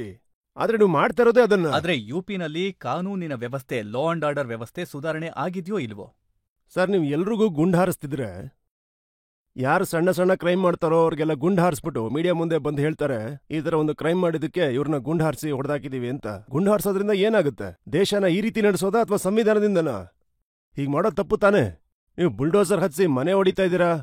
ನೋಡಿ, ಎಷ್ಟು ಮನೆಗಳನ್ನ ಹೊಡೆದಾಕಿದ್ದೀರಾ, ಲೆಕ್ಕನೇ ಇಲ್ಲ. ಸಾಕಷ್ಟು. ಈಗ ಏನೆಲ್ಲ ಆಗಿದ್ಯೋ ಅದರ ಪರಿಣಾಮ ಜನರ ಮೇಲೆ ಆಗಿದ್ಯೋ ಇಲ್ವೋ ಅದನ್ನ ನಾನು ಕೇಳಿ. ನೋಡಿ, ಈ ಏನಿದೆ, ಈ ಮೌನ ಏನಿದೆ, ಇದು ಸ್ಮಶಾನ ಮತ್ತೆ ಶಂಶಾನ್ ಘಾಟ್ನ ಮೌನ ಅಷ್ಟೇ. ಈ ಮೌನ ಒಳ್ಳೇದಲ್ಲ. ಒಳ್ಳೇದಕ್ಕೋಸ್ಕರ ಮೌನವಾಗಿರೋದೇ ಬೇರೆ, ಸ್ಮಶಾನ ಮತ್ತೆ ಶಂಶಾನ್ ಘಾಟ್ನ ಮೌನನೇ ಬೇರೆ. ಈ ಮೌನ ಏನ್ ನೋಡ್ತಾ ಇದ್ದೀರಿ, ಇದು ನೋಡ್ಬಿಟ್ಟು ನೀವೇನ್ ಅನ್ಕೋತೀರಿ? ಸರ್ಕಾರ ಅನ್ಕೊಳತ್ತೆ ಇದು ಒಂದು ದೊಡ್ಡ ಮೌನ ಅಂತ. ಈ ಮೌನಕ್ಕೂ ಒಂದು ಧ್ವನಿ ಇದೆ. ನಮಗೆ ಈ ಮೌನ ಒಳ್ಳೇದಲ್ವೇ ಅಲ್ಲ. ನಾನು ಯುಪಿಯ ಅಂಕಿ ಅಂಶಗಳನ್ನ ನಿಮ್ ಮುಂದೆ ಇಡ್ತೇನೆ. ಅವ್ರು ಹೇಳ್ತಾರೆ ನಮ್ಗೆ ಯಾವುದೇ ಭೇದ ಭಾವ ಇಲ್ಲ ಅಂತ. ಯುಪಿಯ ಕುವಾರ್ ಬಾಸಿತ್ ಅಲ್ಲಿ ಮೈನಾರಿಟಿ ಗ್ರೂಪಿನ ಪ್ರೆಸಿಡೆಂಟ್ ಅವ್ರು ಹೇಳ್ತಾರೆ 46 ಲಕ್ಷ ಪ್ರಧಾನಮಂತ್ರಿ ಆವಾಸ ಯೋಜನೆಯ ಮನೆಗಳು ಉತ್ತರ ಪ್ರದೇಶದಲ್ಲಿ ಸಿಕ್ಕಿದೆ. ಅದರಲ್ಲಿ 18.5 ಲಕ್ಷ ಬೆನಿಫಿಷಿಯರಿಗಳು ಮುಸ್ಲಿಮರು. ಯಾವುದೇ ಭೇದ ಭಾವ ಇಲ್ಲ. ಮತ್ತೆ ಸ್ಪೆಸಿಫಿಕ್ ಆಗಿ ಹೇಳಬೇಕು ಅಂದ್ರೆ ಅವರು ಶಾಜಾಪುರದ ಎಕ್ಸಾಂಪಲ್ ಅನ್ನ ಕೊಟ್ಟಿದ್ದಾರೆ. ಅಲ್ಲಿ 660 ಮನೆಗಳಾಗಿದೆ. ಅದರಲ್ಲಿ 524 ಮನೆಗಳನ್ನ ಮುಸಲ್ಮಾನರಿಗೆ ಕೊಟ್ಟಿದ್ದಾರೆ. ಅಲ್ಲ, ಕೊಟ್ಟಿದ್ದೀರಾ ಅಂದ್ಮೇಲೆ ಅದನ್ನ ಯಾಕೆ ಹೇಳ್ಕೋತೀರಾ ಅಂತ. ಜನರು ಟ್ಯಾಕ್ಸ್ ಕಟ್ತಾರೆ, ದೇಶದ ದುಡ್ಡದು. ಯೋಗಿಯವರ ಮನೆಯಿಂದ ಬಂದಿದ್ದ ದುಡ್ಡ ಅದು? ಹೇಳಿ, ಅವ್ರ ಮನೆಯಿಂದ ಬಂದಿದ್ದ ದುಡ್ಡ ಏನು ಅಂತ ನೋಡಿ. ಎಲ್ರಿಗೂ ಕಾನ್ಸ್ಟಿಟ್ಯೂಷನ್ ಅಲ್ಲಿ ಆರ್ಟಿಕಲ್ 30 ಅಂತ ಇದೆ. ಕಾನ್ಸ್ಟಿಟ್ಯೂಷನ್ ಅಲ್ಲಿ ರೈಟ್ ಟು ಈಕ್ವಾಲಿಟಿ ಅಂತ ಹೇಳಿದ್ದಾರೆ. ಕಾನ್ಸ್ಟಿಟ್ಯೂಷನ್ ಅಲ್ಲಿ ಈ ರೀತಿ ಎಲ್ಲ ಇದೆ ಅಂತಂದ್ರೆ ನೀವು ಇದನ್ನ ಮಾಡ್ಲೇಬೇಕಾಗತ್ತೆ. ಅವ್ರು ಹೇಳ್ತಾರೆ ನಾವು ಮನೆ ಕೊಟ್ಟಿದೀವಿ, ರೇಷನ್ ಕೊಟ್ಟಿದೀವಿ. ಆದ್ರೆ OBC ಸಾಹೇಬ್ರು ಹೇಳ್ತಾರೆ ದಾಡಿ ಟೋಪಿ ನೋಡಿ ಅವ್ರಿಗೆ ಹೊಡಿತಾ ಇದ್ದಾರೆ ಅಂತ. ಖಂಡಿತ ಹೊಡಿತಾ ಇದ್ದಾರೆ. ನೀವು ನಿಮ್ಮ ಕಸ್ಟಡಿಯಲ್ಲೇ ಇಬ್ರನ್ನ ಹೊಡೆದಾಕಿದ್ರಲ್ಲ. ಪ್ರತಿ ತಿಂಗಳಲ್ಲೂ ಇಬ್ರನ್ನ ಹೊಡೆದಾಕ್ತಾ ಇದ್ದೀರಾ. ಪ್ರತಿ ತಿಂಗಳು 2-3 ಮನೆಗಳನ್ನ ಬುಲ್ಡೋಸರಿಂದ ಹೊಡೆದಾಕ್ತಾ ಇದ್ದೀರಾ. ಅದ್ರ ಬಗ್ಗೆ ಮಾತಾಡಿ. ಯಾಕೆ ಮುಸಲ್ಮಾನರ ಪ್ರಾಪರ್ಟಿಗಳನ್ನ ಕಬ್ಜಾ ಮಾಡ್ಕೋತಾ ಇದ್ದೀರಾ? ಯಾಕೆ ನೀವು ಕಿತ್ಕೋತಾ ಇದ್ದೀರಾ? ಇದ್ರ ಬಗ್ಗೆನೂ ಮಾತಾಡಿ. ಮೈನಾರಿಟಿ ಡಿಪಾರ್ಟ್ಮೆಂಟ್ ಇಂದ ಮೈನಾರಿಟಿಗಳಿಗೆ ಎಷ್ಟು ಬಜೆಟ್ ಇದೆ ಅಂತ ಅದನ್ನು ಹೇಳ್ಬಿಡಿ. ಮದ್ರಾಸಾ ಟೀಚರ್ಗಳಿಗೆ ಸಂಬಳ ಕೊಡೋದನ್ನ ಯಾಕೆ ನಿಲ್ಸಿದ್ರಿ ಅದನ್ನು ಹೇಳಿ. ಇಡೀ ದೇಶದ ಮುಂದೆ ಹೇಳಿದ್ರಿ ಮದ್ರಾಸಗಳಿಂದ ಏನು ಪ್ರಯೋಜನ ಇಲ್ಲ ಅಂತ. ಅದೇ ಮದ್ರಾಸದಲ್ಲಿ ಮ್ಯಾಥ್ಸ್, ಸೈನ್ಸ್, ಇಂಗ್ಲಿಷ್ನ ಹೇಳ್ಕೊಡ್ತಾ ಇದ್ರಲ್ಲ, ಯಾಕೆ ಅವ್ರ ಕೆಲ್ಸಗಳನ್ನ ಕಿತ್ಕೊಂಡ್ರಿ? ಬೇಡ ಅಂತಾನೆ ಹೇಳ್ಬಿಟ್ರಿ. ಹಲಾಲ್ ವಿಚಾರನ ಯಾಕೆ ತೆಗೆದ್ರಿ? ಅಲ್ಲಿ ಯಾಕೆ ಹಲಾಲ್ ವಿಚಾರ ತೆಗೆದ್ರಿ ಹೇಳಿ? ನಿಮ್ಗಿಷ್ಟ ಬಂದಂಗೆ ಮಾಡ್ತಾ ಹೋದ್ರಿ. STFನ ಹಾಕ್ಬಿಟ್ಟು ಎನ್ಕ್ವೈರಿ ಕೂಡ ಶುರು ಮಾಡಿದ್ರಿ. ಹಾಗೆ ಮಾಡಬಾರ್ದಾಗಿತ್ತು. ಯಾಕೆ ಮಾಡ್ಬೇಕಾಗಿತ್ತು ಹೇಳಿ? ನೋಡಿ, ಯಾಕಂದ್ರೆ ಇಶ್ಯೂನ ಕ್ರಿಯೇಟ್ ಮಾಡೋದಕ್ಕೆ. ಇಶ್ಯೂ ಆಗ್ಲೇ ಇಲ್ಲ, ನೀವು ಇಶ್ಯೂನ ಕ್ರಿಯೇಟ್ ಮಾಡಿದ್ರಿ. ನೋಡಿ, ನಿಮ್ ಬಗ್ಗೆ ಬಹಳ ಒಳ್ಳೆ ಮಾತುಗಳನ್ನ ಹಿಮಂತ ಬಿಸ್ವಾ ಸರ್ಮಾ ಹೇಳಿದ್ದಾರೆ. ಹೈದರಾಬಾದಿಗೆ ಹೋಗಿದ್ದೆ. ಅವ್ರು ಹೇಳ್ತಾರೆ ಪೂರ್ತಿ ಹೈದರಾಬಾದ್ನಲ್ಲಿ ಹಮಾಸ್ನ ಪೋಸ್ಟರ್ಗಳನ್ನ ಹಾಕ್ಬಿಟ್ಟಿದ್ದಾರೆ. ನಾನು ಓವೈಸಿಗೆ ಹೇಳ್ದೆ, ನಿನಗೆ ಪಾಸ್ಪೋರ್ಟ್ ಮತ್ತೆ ವೀಸಾ ಮಾಡಿಸ್ಕೊಡ್ತೀವಿ, ನೀನು ಗಾಜಾಗ್ ಹೋಗ್ಬಿಡು. ಆದ್ರೆ ಅವ್ರು ಅಲ್ಲಿಗೆ ಹೋಗೋದಿಲ್ಲ, ಇಲ್ಲಿಂದಾನೇ ಕೂಗಾಡ್ತಾರೆ. ನೋಡಿ, ಹಿಮಂತ ಬಿಸ್ವಾ ಸರ್ಮಾ ಅವರು ನಾಯಿ ಬಿಸ್ಕೆಟ್ ನಿಜವಾದ ಬಿಸ್ಕೆಟ್ಗೂ ಸ್ವಲ್ಪ ಕನ್ಫ್ಯೂಷನ್ ಹಾಕ್ಬಿಟ್ರು. ಕನ್ಫ್ಯೂಷನಲ್ಲಿ ಅವ್ರಿಗೂ ಗೊತ್ತಾಗಿಲ್ಲ ಅನ್ಸುತ್ತೆ. ಹಮಾಸ್ದು ಯಾವ ಪೋಸ್ಟರ್ ಕೂಡ ಹೈದರಾಬಾದಲ್ಲಿ ಹಾಕಿರ್ಲಿಲ್ಲ. ಇದು ಸುಳ್ಳು ಹೇಳ್ತಾ ಇರೋದು ಹಿಮಂತ ಬಿಸ್ವಾ ಸರ್ಮಾ ಅವರು. ಪ್ಯಾಲೆಸ್ಟೀನಿಯರ ಉದ್ಧಾರಕ್ಕೋಸ್ಕರ ನಾವು ಪ್ರೊಟೆಸ್ಟ್ ಮಾಡಿದ್ವಿ. ಭಾರತ ಸರ್ಕಾರ, ಮೋದಿ ಸರ್ಕಾರದವರೇ ಖುದ್ದಾಗಿ ಪ್ಯಾಲೆಸ್ಟೀನ್ರ ಬಗ್ಗೆ ಒಂದು ಸ್ಟ್ಯಾಂಪ್ನ ಬಿಟ್ರು. ಹಿಮಂತ ಬಿಸ್ವಾ ಸರ್ಮಾ ಅವ್ರ ಹತ್ರ ನನ್ನ ರಿಕ್ವೆಸ್ಟ್ ಏನು ಅಂತಂದ್ರೆ, ನೋಡಿ, ಚೀನಾ ನಮ್ಮ 2,000 ಸ್ಕ್ವೇರ್ ಕಿಲೋಮೀಟರ್ನ ಕಬ್ಜಾ ಮಾಡಿ ಕೂತ್ಕೊಂಡಿದೆ. ಡೆಪ್ಸಾಂಗ್ ಡೆಮ್ಚಾಕ್ನ ನಾವು ಕಳ್ಕೊಂಡಿದೀವಿ. ಅಲ್ಲಿನ ಪ್ಯಾಟ್ರೋಲಿಂಗ್ ಪಾಯಿಂಟಿಂದ ನಾವು ಒಳಗಡೆ ಹೋಗೋದಕ್ಕೆ ಆಗಲ್ಲ. ಖುದ್ದಾಗಿ ಆ SP-ನೇ ಮೋದಿಯವ್ರ ಮುಂದೆ ಹೇಳಿದ್ದಾರೆ. ಹಿಮಂತ ಬಿಸ್ವಾ ಸರ್ಮಾ ಹತ್ರ ನಾನು ರಿಕ್ವೆಸ್ಟ್ ಮಾಡೋದೇನು ಅಂದ್ರೆ, ನೋಡಿ, ನಿಮ್ಮನ್ನ ಅಲ್ಲಿಗೆ ಹೋಗಿ ಅಂತ ಹೇಳ್ತಾ ಇಲ್ಲ, ಇಮಿಡಿಯೇಟ್ ಆಗಿ ನೀವು ಅಲ್ಲಿಗೆ ಹೋಗಿ ಅಂತ ನಾನೇನು ಹೇಳ್ತಾ ಇಲ್ಲ. ನಾನು ಹೇಳ್ತಿರೋದೇನು ಅಂದ್ರೆ, ನನ್ನನ್ನ ಮತ್ತೆ ರಜತ್ ಶರ್ಮಾ ಅವ್ರನ್ನ ಕ್ಯಾಮ್ರಾ ಜೊತೆ ಡೆಪ್ಸಾಂಗ್ ಡೆಮ್ಚಾಕ್ಗೆ ಕರ್ಕೊಂಡೋಗಿ ಬಿಟ್ಬಿಡಿ, ನಾವಲ್ಲಿ ಏನಾಗ್ತಿದೆ ಅಂತ ನೋಡ್ಬೇಕಷ್ಟೆ. ಇಷ್ಟು ಮಾಡಿ ಸಾಕು ನಮ್ಗೆ. ಇಷ್ಟು ಮಾಡಿ ಅಂದ್ರು ನೀವು ಅದನ್ನೂ ಮಾಡಕ್ ರೆಡಿ ಇಲ್ಲ. ಸೊ ಹಿಮಂತ ಬಿಸ್ವಾ ಸರ್ಮಾ ಅವರು ತುಂಬಾ ಮಾತಾಡ್ತಾರೆ. ಪಾಪ ಅವ್ರ ಪ್ರಕಾರ ಏನು ಅಂದ್ರೆ, ಅವರು ಸೆಕೆಂಡ್ ಅಮಿತ್ ಶಾ ಆಗ್ತಾರೆ ಅಂತ. ಅಲ್ಲ, BJPನಲ್ಲಿ ಎಷ್ಟು ಜನ ಇದ್ದಾರೆ ಅಂತ ಪಾಪ ಅವ್ರಿಗೆ ಇನ್ನೂ ಗೊತ್ತಿಲ್ಲ ಅಂತ ಅನ್ಸುತ್ತೆ. ಸೊ ಪಾಪ ಏನೋ ಪ್ರಯತ್ನ ಪಡ್ತಾ ಇದ್ದಾರೆ, ನನ್ನ ಕಾಲು ಎಳೆಯಕ್ಕೆ ನೋಡ್ತಾರೆ ಹಮಾಸ್ ವಿಷಯ ಇಟ್ಕೊಂಡು. ಅಲ್ಲ, ಒಂದು ವಿಷಯ ಹೇಳಿ, ಭಾರತ ಸರ್ಕಾರ ಪ್ಯಾಲೆಸ್ಟೀನ್ ವಿಷಯನ ಯಾಕೆ ಮುಂದಕ್ಕೆ ತರ್ತಾ ಇಲ್ಲ ಅಂತ. ಭಾರತ ಸರ್ಕಾರ ಇಂಟರ್ನ್ಯಾಷನಲ್ ಕೋರ್ಟ್ ಆಫ್ ಜಸ್ಟಿಸ್ಗೆ ಯಾಕೆ ಹೋಗ್ಲಿಲ್ಲ? ಸೌತ್ ಆಫ್ರಿಕಾಗ್ ಹೋದ್ರು, ಬ್ರೆಜಿಲ್ಗೆ ಹೋದ್ರು. ನಾವು G20ನಲ್ಲಿ ದೊಡ್ಡ ದೊಡ್ಡ ವಿಚಾರಗಳಾದ್ರೆ ನೀವು ಈ ಆಫರ್ ಬಗ್ಗೆ ಏನು ಹೇಳ್ತೀರಾ? ಅವ್ರು ನಿಮ್ಗೆ ಹೇಳ್ತಾ ಇದ್ದಾರೆ ನಿಮ್ಮನ್ನ ಗಾಜಾ ಪಟ್ಟಿ ಕಳಿಸ್ಕೊಟ್ಬಿಡ್ತೀವಿ, ನೀವು ಹೋಗ್ಬಿಡಿ ಅಂತ. ನೋಡಿ, ಏನಂದ್ರೆ ಗಾಜಾ ಪಟ್ಟಿಗೆ ಹೋಗ್ಬೇಕು ಅಂತಂದ್ರೆ ನಾನು ರೆಡಿ ಇದ್ದೀನಿ. ಭಾರತ ಸರ್ಕಾರ ಡೆಲಿಗೇಷನ್ ಕೊಡ್ತಾರೆ ಅಂತಂದ್ರೆ ಹೋಗೋದಕ್ಕೆ ನಾನು ರೆಡಿ. ಭಾರತ ಸರ್ಕಾರ ಖುದ್ದಾಗ ಹೋಗಿ ನೋಡ್ಲಿ. 20 ಲಕ್ಷ ಜನರಿಗೆ ನ್ಯಾಯ ಸಿಗಬೇಕು ಅಂತ ನಾವು ಬಯಸ್ತೀವಿ. 13 ಲಕ್ಷ ಜನ ಭಿಕ್ಷೆ ಬೇಡ್ತಾ ಇದ್ದಾರೆ.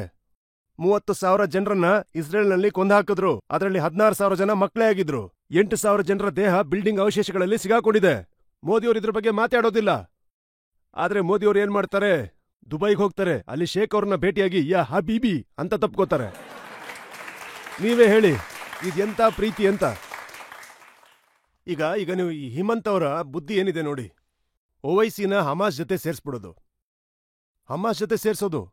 ನೋಡಿ, ಓವೈಸಿನ ಯಾರ ಜೊತೆ ಸೇರ್ಸ್ಬೇಕು ಗೊತ್ತಾ? ಭಾರತದ ಸ್ವಾತಂತ್ರ್ಯಕ್ಕೆ ಹೋರಾಡಿದ್ರಲ್ಲ, ಅಲ್ಲಾಮಾ ಫಜಲ್ ಇ ಹಕ್ ಖೈರಾಬಾದಿ ಕಾಲಾಪಾನಿಲಿ ಶಿಕ್ಷೆ ಅನುಭವಿಸಿ ಸಾವನ್ನಪ್ಪಿದ್ರಲ್ಲ, ಓವೈಸಿನ ಸೇರಿಸಿ ಬ್ರಿಗೇಡಿಯರ್ ಉಸ್ಮಾನ್ ಅವ್ರ ಜೊತೆ. ಅವರು 47ನಲ್ಲಿ ತಮ್ಮ ಪ್ರಾಣನ ಒತ್ತೆ ಇಟ್ರು. ಹವಾಲ್ದಾರ್ ಅಬ್ದುಲ್ ಹಮೀದ್ ಜೊತೆ ಓವೈಸಿನ ಸೇರಿಸಿ 65 ಯುದ್ಧದಲ್ಲಿ ತಮ್ಮ ಪ್ರಾಣನ ದೇಶಕ್ಕೋಸ್ಕರ ಕೊಟ್ರಲ್ಲ, ಓವೈಸಿ ಅವ್ರನ್ನ ಸೇರಿಸಿ ಜವಾಹರ್ ಅವ್ರ ಜೊತೆ, ಅಬ್ದುಲ್ ಕಲಾಂ ಆಜಾದ್ ಅವ್ರ ಜೊತೆ. ಆದ್ರೆ ಆಗಲ್ಲ, ನಿಮ್ಮ ಥಾಟ್ ಪ್ರಾಸೆಸ್ ಈ ತರ ಇದೆ. ಮುಸಲ್ಮಾನರು ಅಂದ್ರೆ ಟೆರರಿಸ್ಟ್ ಅಂತ ಅವ್ರು ಹೇಳ್ತಾರೆ. ಹೇಗೆ ಆರ್ಟಿಕಲ್ 370ನ ತೆಗೆದ್ಬಿಟ್ರೋ, ಹೇಗೆ ರಾಮ ಮಂದಿರವನ್ನ ಕಟ್ಟಿದ್ರೋ, ಹಾಗೆ ನಿಜಾಮ್ ಮತ್ತೆ ಓವೈಸಿ ಹೈದರಾಬಾದ್ನಿಂದ ಹೊರಟೋಗ್ತಾರೆ ಅಂತ.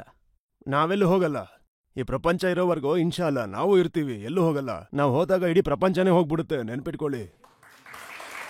ನೋಡಿ, ಈ ರೀತಿ ಮಾತಾಡೋದು ಅವರ ಥಾಟ್ ಪ್ರೊಸೆಸ್ ಅಷ್ಟೇ. ಈಗ ಅವ್ರಿಗೆ ಏನ್ ಅನಿಸ್ತಾ ಇರುತ್ತೆ ಅಂದ್ರೆ, ಅಸ್ಸಾಂನ ಮುಸಲ್ಮಾನರ ಮೇಲೆ ಏನ್ ದೌರ್ಜನ್ಯವನ್ನ ಮಾಡಿದ್ರು ಅದನ್ನ ಹೊರತುಪಡಿಸಿ ಅಸ್ಸಾಂನಲ್ಲಿ ಏನು ಮುಸ್ಲಿಂ ಮಕ್ಕಳಿದ್ದಾರೆ, ಹೆಣ್ಮಕ್ಳಿದ್ದಾರೆ, ಎಲ್ರಿಗಿಂತ ಹೆಚ್ಚಾಗಿ ನೀಟ್ ಎಕ್ಸಾಮ್ ಅಲ್ಲಿ ಪಾಸ್ ಆಗಿದ್ದಾರೆ. ಹಿಮಂತ್ ಅವ್ರಿಗೆ ನಂಬಕ್ಕಾಗ್ತಿಲ್ಲ ಏನಾಗ್ತಿದೆ, ಇದೆಲ್ಲ ಹೇಗ್ ಸಾಧ್ಯ ಅಂತ. ಅಲ್ಲಿ ಅವರು ಎಷ್ಟು ಮದ್ರಾಸಗಳನ್ನ ಡೆಮಾಲಿಷ್ ಮಾಡಿಸಿದ್ರು, ಡಿಸಾಸ್ಟರ್ ಮ್ಯಾನೇಜ್ಮೆಂಟ್ ಆಕ್ಟ್ ನ ಬಳಸ್ಕೊಂಡು. ಅದ್ರ ಬಗ್ಗೆ ಯಾವತ್ತೂ ಮಾತಾಡೋದಿಲ್ಲ. ಅಲ್ಲಿ ಎಷ್ಟೊಂದ್ ಜನ ಮುಸಲ್ಮಾನರಿಗೆ ಮನೆ ಇಲ್ದಿರೋ ತರ ಮಾಡಿದ್ರು. ಅವ್ರಿಗೆ ಬೇಕಾದಂಗೆ ಅಸೆಂಬ್ಲಿನ ಕಾನ್ಸ್ಟಿಟ್ಯೂಷನ್ ಮಾಡ್ಕೊಂಡ್ಬಿಟ್ರು ಅಲ್ಲಿ. ನೋಡಿ, ಅಸ್ಸಾಮಲ್ಲಿ ಈ ತರ ರೆಕಾರ್ಡ್ ಇದೆ ಅವ್ರದ್ದು. ಈಗ ಅವರ ಚಿಂತೆ ಏನು ಅಂತಂದ್ರೆ, ಬಹಳ ಪುಟ್ಟ ಹೆಣ್ಮಕ್ಳಿಗೆ, ಮುಸಲ್ಮಾನರ ಹೆಣ್ಮಕ್ಳಿಗೆ ಮದ್ವೆ ಮಾಡ್ತಿದ್ದಾರೆ ಅಂತ ಅನ್ನೋದು. Prohibition of child marriage central act, POCSO act ಅದು. ಚೈಲ್ಡ್ ಮ್ಯಾರೇಜ್ ಬಗ್ಗೆ ಒಂದು ಸ್ಟಡಿ ಇದೆ. ಬಡತನದಿಂದ ಚೈಲ್ಡ್ ಮ್ಯಾರೇಜ್ ಆಗುತ್ತೆ. ಸರಿ, ಅವ್ರಿಗಿದು ಗೊತ್ತಿಲ್ಲ ಅಂತ ಅನ್ಸುತ್ತೆ. ಭಾರತ ಸರ್ಕಾರದ ಡೇಟಾ ಪ್ರಕಾರ 12 ಮಿಲಿಯನ್ ಚೈಲ್ಡ್ ಮ್ಯಾರೇಜಸ್ ಆಗಿದೆ. 84% ನಮ್ಮ ಹಿಂದೂ ಬಾಂಧವರ ನಡುವೆನೇ ಆಗಿದೆ, 11% ಮುಸಲ್ಮಾನರದ್ದು. ಏನ್ ಲೆಕ್ಕಾಚಾರ ಅವ್ರದ್ದು? ಅಲ್ಲ, ನೀವೇ ನೋಡಿ ಬೇಕಾದ್ರೆ. ನೋಡಿ, ಅವ್ರು ಹೇಳ್ತಾರೆ 90 ವರ್ಷಗಳ ಹಿಂದಿನ ಬ್ರಿಟಿಷರ ಒಂದು ಕಾನೂನು ಏನಿತ್ತು, ಅದರ ಪ್ರಕಾರ ಒಂದ್ ವೇಳೆ ಮಗುವಿನ ವಯಸ್ಸು ಕಡಿಮೆ ಇದ್ರೂ ಕೂಡ ಮದುವೆನ ರಿಜಿಸ್ಟರ್ ಮಾಡ್ತಾ ಇದ್ರು. ಇದು ಖಂಡಿತ ಸುಳ್ಳು. ನೋಡಿ, ಗೌರ್ಮೆಂಟ್ ಆಫ್ ಇಂಡಿಯಾದ ಡೇಟಾ ಏನಿದೆ, ನ್ಯಾಷನಲ್ ಫ್ಯಾಮಿಲಿ ಹೆಲ್ತ್ ಸರ್ವೆ, ಇದು ಮುಸಲ್ಮಾನರ ಮೇಲೆ ದೊಡ್ಡ ಸುಳ್ಳನ್ನ ಹೇಳ್ತಾ ಇದೆ. ಹಿಂದೂ ಹೆಣ್ಣುಮಕ್ಕಳ ಮದುವೆ 18 ವರ್ಷದಲ್ಲಿ ಏನಾಗುತ್ತೋ ಆವ್ರೇಜ್ ಅದೇ ಥರನೇ ಮುಸಲ್ಮಾನ್ ಹೆಣ್ಮಕ್ಳ ಜೊತೆನೂ ಆಗುತ್ತೆ. 90 ವರ್ಷಗಳ ಹಿಂದಿನ ಕಾನೂನನ್ನು ಅವ್ರು ಏನು ಮಾಡಿದ್ದಾರೆ, ಆ ಕಾನೂನನ್ನ ಮಾಡಿರೋದು ರಾತ್ರಿ 11 ಗಂಟೆಗೆ. ನಾನು ಮುಸಲ್ಮಾನ ಗಂಡ ಮಗನಿಗಾಗ್ಲಿ ಹೆಣ್ಣು ಮಗಳಿಗಾಗ್ಲಿ ಮದುವೆ ಮಾಡಬೇಕು ಅಂದ್ರೆ ಸ್ಪೆಷಲ್ ಮ್ಯಾರೇಜ್ ಆಕ್ಟ್ ಅಲ್ಲಿ ಮಾಡ್ಬೇಕಾಗತ್ತೆ. ಅಲ್ಲ, ಸ್ಪೆಷಲ್ ಮ್ಯಾರೇಜ್ ಆಕ್ಟ್ ಅಲ್ಲಿ ನಿಖಾ ಎಲ್ಲಿರುತ್ತೆ ಅಂತ. ಸ್ಪೆಷಲ್ ಮ್ಯಾರೇಜ್ ಆಕ್ಟ್ ಅಲ್ಲಿ ಮೆಹರ್ ಎಲ್ಲಿರುತ್ತೆ? ಗಂಡು ಹೆಣ್ಣಿಗೆ ಏನಾದ್ರೂ ಕೊಡ್ಬೇಕಾಗಿರುತ್ತೆ. ನೀವು ನಮ್ಮಲ್ಲಿ ಒಂದು ಪದ್ಧತಿ, ರಿಚುವಲ್ಸ್ ಅಂತ ಏನಿರುತ್ತೆ ಅದನ್ನ ಯಾಕೆ ನಮ್ ಕೈಯಿಂದ ಕಿತ್ಕೋತಾ ಇದೀರಾ ಅಂತ. ಯಾಕೆ ಕಿತ್ಕೋತಿದ್ರ ಹೇಳಿ? ನೋಡಿ, ಇಂಥ ವಿಷಯಗಳನ್ನೇ ಇಟ್ಕೊಂಡು ನೀವು ಮುಸಲ್ಮಾನರನ್ನ ಹೆದರ್ಸ್ತಾ ಇಲ್ಲ. ನಾನು ಫ್ಯಾಕ್ಟ್ ಹೇಳ್ತಾ ಇರೋದು, ಸುಳ್ಳು ಹೇಳ್ತಾ ಇಲ್ಲ, ನಾನು ನಿಜ ಹೇಳ್ತಾ ಇದ್ದೀನಿ. ಅವರು ಅಷ್ಟೊಂದು ವರ್ಷ ಹಳೆ ಕಾನೂನನ್ನ ಅಲ್ಲಗೆಳೆದಿದ್ದಾರೆ ಅಂತಂದ್ರೆ ನೀವು ಯಾಕೆ ಮಾಡಿದ್ರಿ? ಚೈಲ್ಡ್ ಮ್ಯಾರೇಜ್ ಅಂತೂ ಆಗ್ಲೇಬಾರ್ದು. ನೋಡಿ, ಈ ಕಾನೂನು ಏನಿದೆ ಅದನ್ನ ನಾನು ನೋಡಿದೀನಿ. ಇದರ ಸ್ಪೆಷಲ್ ಪ್ರಾವಿಷನ್ ನ ಕೊನೆ ಪ್ಯಾರ ಏನಿದೆಯಲ್ಲ ಅದನ್ನ ನೋಡಿದೀನಿ. ಈ ಕಾನೂನಿನ ಹೊರಗೆ ಯಾವ್ದಾದ್ರು ನಿಖಾಗಳಾದ್ರೆ ಅಥವಾ ಮದ್ವೆ ಆದ್ರೆ ಅದನ್ನ ರಿಪೀಲ್ ಮಾಡೋದಕ್ಕೆ ಸಾಧ್ಯ ಇಲ್ಲ ಈ ಕಾನೂನಿನ ಪ್ರಕಾರ. ನಿಖಾ ಹೇಗಾಗುತ್ತೆ? ನಾನು ಸ್ಪೆಷಲ್ ಮ್ಯಾರೇಜ್ ಆಕ್ಟ್ ಆಗಿರುವಾಗ ಹೇಗಾಗತ್ತೆ ಹೇಳಿ? ನಿಖಾ ಸ್ಪೆಷಲ್ ಮ್ಯಾರೇಜ್ ಆಕ್ಟ್ ಅದು ಸೆಕ್ಯುಲರ್ ಜನಗಳಿಗೆ. ಅದನ್ನೇ ನಾನು ಹೇಳ್ತಾ ಇರೋದು. ಇಲ್ಲಿ ಏನಾಗುತ್ತೆ ಅಂದ್ರೆ, ಹಿಂದೂ ಧರ್ಮದ ಪ್ರಕಾರ ಹಿಂದೂ ಮದುವೆಗಳು ನಡೆಯುತ್ತೆ, ಸಿಖ್ ಧರ್ಮದ ಪ್ರಕಾರ ಸಿಖ್ ಮದುವೆಗಳು ನೋಡಿ, ನಡೆಯುತ್ತೆ. ಇದನ್ನೇ ಹರಡಿಸ್ತಾ ಇರ್ತೀರಾ ನೀವು ಯುಸಿಸಿ ಬಗ್ಗೆ ಏನ್ ಹೇಳ್ತೀರಲ್ಲ, ಯುಸಿಸಿ ಬಂದ್ರೆ ನಿಖಾ ಮಾಡ್ಕೊಳ್ಳೋದಕ್ಕೆ ಸಾಧ್ಯ ಇಲ್ಲ, ಎಲ್ಲರೂ ಮದುವೆ ಮಾಡ್ಕೋಬೇಕು, ಅದೇ ನಿಜ ಅಲ್ವಲ್ಲ? ದೇಶದಲ್ಲಿ ಯುಸಿಸಿ ಅಗತ್ಯನೇ ಇಲ್ಲ. ಈಗ ಬಾಬಾ ಸಾಹೇಬ್ ಅಂಬೇಡ್ಕರ್ ಹೇಳಿದ್ರು ವಾಲಂಟರಿ ಯೂನಿಟ್ ಬೇಕು ಅಂತ. ನಾವು ಯುಸಿಸಿಗೋಸ್ಕರ ಏನ್ ಮಾಡಿದ್ವಿ? ನಾವು ಸ್ಪೆಷಲ್ ಮ್ಯಾರೇಜ್ ಆಕ್ಟ್ ನ ಮಾಡಿದ್ವಿ, ನಾವು ಇಂಡಿಯನ್ ಸಕ್ಸೆಷನ್ ಆಕ್ಟ್ ನ ಮಾಡಿದ್ವಿ, ನಾವ್ ಈ ತರ 2 ಸೆಕ್ಯುಲರ್ ಕಾನೂನ ಮಾಡಿದೀವಿ. ಈಗ ನೀವು ನನಗೆ ಉತ್ತರ ಕೊಡಿ. ನನಗೆ ಗೊತ್ತಿತ್ತು ನೀವು ಪ್ರಶ್ನೆ ಕೇಳ್ತೀರಾ ಅಂತ, ಅದಕ್ಕೆ ಬರ್ಕೊಂಡೇ ಬಂದಿದ್ದೀನಿ. ಉತ್ತರಾಖಂಡದು ಸೆಕ್ಷನ್ 4 ಸಬ್ಸೆಕ್ಷನ್ 4 ನ ಓದಿ. ಹಿಂದೂ ಧರ್ಮದಲ್ಲಿ ಪ್ರೊಹಿಬಿಷನ್ ಆಫ್ ಮ್ಯಾರೇಜ್ ಇದೆ. ಅಮ್ಮನ ಕಡೆಯಿಂದ ಅಣ್ಣನ ಕಡೆಯಿಂದ ಮದ್ವೆ ಆಗ್ಬಾರ್ದು ಅಲ್ವಾ? ನಿಮ್ಮಲ್ಲಾಗಲ್ಲ, ಮುಸಲ್ಮಾನರಲ್ಲಾಗತ್ತೆ. ನೀವು ನೋಡಿ, ಪ್ರೊಹಿಬಿಷನ್ ಸೆಕ್ಷನ್ 4 ಸಬ್ಸೆಕ್ಷನ್ 4 ನಲ್ಲಿ. ಅಲ್ಲ, ನನ್ನ ಯಾಕೆ ತಡೀತಾ ಇದ್ದೀರಾ ನೀವು? ನಿಮ್ಮ ಧರ್ಮ ಏನ್ ಹೇಳಿತ್ತು ಅದ್ರ ಪ್ರಕಾರ ನೀವಿರಿ, ನನ್ನನ್ನು ಯಾಕೆ ತಡೀತಾ ಇದ್ದೀರಾ ಅಂತ. ಇದು ನಂಬರ್ 1 ಪಾಯಿಂಟ್ ಆಗಿತ್ತು. ಅದರಲ್ಲಿ ಸಾಕಷ್ಟು ವಿಚಾರಗಳಿದೆ. ಕಸಿನ್ಸ್ ಮದ್ವೆ ಆಗಕ್ಕಾಗಲ್ಲ, ತಂಗಿನ ಮದ್ವೆ ಆಗಕ್ಕಾಗಲ್ಲ. ಪ್ರೊಹಿಬಿಟೆಡ್ ಲಿಸ್ಟ್ ನ ನೀವು ಮಾಡ್ಬಿಟ್ರಿ. ಸರಿ, ಅದ್ರಲ್ಲಿ ಇನ್ನೊಂದು ಏನ್ ಮಾಡಿದ್ರಿ ನೀವು?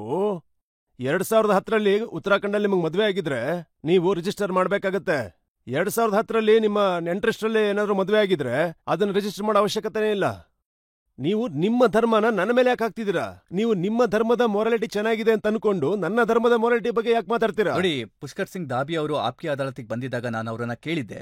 ಆಗ ಅವ್ರು ಹೇಳಿದ್ರು, ಒಬ್ಬೊಬ್ರು ಮುಸಲ್ಮಾನರು 4 ಮದ್ವೆ ಮಾಡ್ಕೋತಾರೆ, ಇದರಿಂದ ಸಮಸ್ಯೆ ಆಗುತ್ತೆ, ಇದನ್ನ ತಡೆಯೋದಕ್ಕೆ ಕಾನೂನು ಇಲ್ಲ. ನೋಡಿ, ಪುಷ್ಕರ್ ಸಿಂಗ್ ಅವರು ಸುಳ್ಳು ಹೇಳ್ತಾ ಇದ್ದಾರೆ, ಸುಳ್ಳುಗಾರ ಆತ. 2006ರಲ್ಲಿ ನೀವು ಹೋಗಿ ನೋಡಿ, ನಾನು ಹೇಳಿದ್ಮೇಲೆ ಹೋಗಿ ನೋಡಿ. 2006ರ ಗೌರ್ಮೆಂಟ್ ಡೇಟಾ ಇದು. ಗೌರ್ಮೆಂಟ್ ಡೇಟಾ ಏನ್ ಹೇಳುತ್ತೆ ಅಂದ್ರೆ, ಈ 100 ಮದ್ವೆಗಳು ಏನಾಗುತ್ತೆ ಅಂದ್ರೆ, ಗಂಡಸರ ಮದುವೆ ಆದ್ರೆ ಹಿಂದೂಗಳಲ್ಲಿ 1.7ರಷ್ಟು ಇಬ್ರು ಹೆಂಡತಿನ ಹೊಂದಿರ್ತಾರೆ, ಮುಸಲ್ಮಾನರಲ್ಲಿ 2.5. ಇದು 2006ರ ಡೇಟಾ. ನೀವು ಇದ್ರ ಬಗ್ಗೆ ಯಾಕೆ ಮಾತಾಡೋದಿಲ್ಲ ಅಂತ. ಮುಸಲ್ಮಾನರಲ್ಲಿ ಒಬ್ಬ ವ್ಯಕ್ತಿಗೆ ಮದುವೆ ಆಯ್ತು ಅಂತಂದ್ರೆ ಆತನ ಹೆಂಡತಿಗೆ ಸ್ಟೇಟಸ್ ಸಿಗುತ್ತೆ. ಹಿಂದೂ ಧರ್ಮದಲ್ಲಿ ಸೆಕೆಂಡ್ ಮ್ಯಾರೇಜ್ ಆದ್ರೆ ಅವ್ರ ಹೆಂಡತಿ ಆಗಲ್ಲ, ಮಿಸ್ಟ್ರೆಸ್ ಆಗ್ತಾರೆ. ಒಂದ್ ವೇಳೆ ನಾನು ಸತ್ತೋದೆ ಅಂತ ಇಟ್ಕೊಳ್ಳಿ, ನನಗೆ 2 ಹೆಂಡತಿರಿದ್ದಾರೆ ಅಂತ ಅನ್ಕೊಳ್ಳಿ. ಸದ್ಯ ಒಬ್ಬರನ್ನ ಇವಾಗ ಮೇಂಟೈನ್ ಮಾಡಕ್ ಆಗ್ತಿಲ್ಲ. ಒಂದ್ ವೇಳೆ 2 ಹೆಂಡತಿರಿದ್ದಿದ್ರೆ ನಾನು ಸತ್ತ ಮೇಲೆ ನನ್ನ ಪ್ರಾಪರ್ಟಿ ಹೆಂಡತಿರಿಗೆ ಸೇರುತ್ತೆ. ಹಿಂದೂಗಳಲ್ಲಿ ಹಾಗೆ ಸಿಗಲ್ಲ.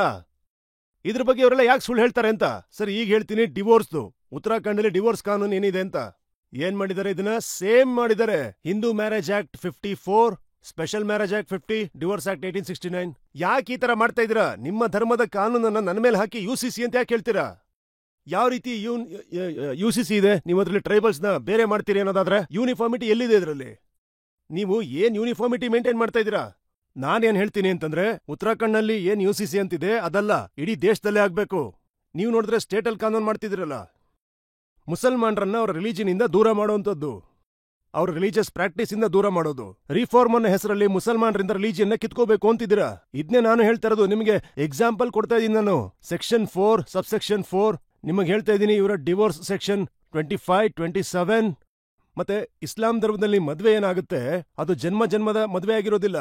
ಹಿಂದೂ ಧರ್ಮದಲ್ಲಿ ಜನ್ಮದ ಮದ್ವೆ ಇರುತ್ತೆ. ನಮ್ಮ ಹತ್ರ ಒಂದು ಕಾಂಟ್ರಾಕ್ಟ್ ಇರುತ್ತೆ.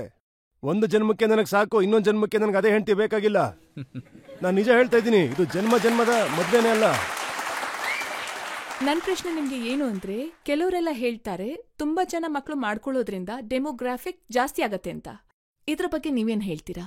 ಇದು 100% ಸುಳ್ಳು, ತಪ್ಪು.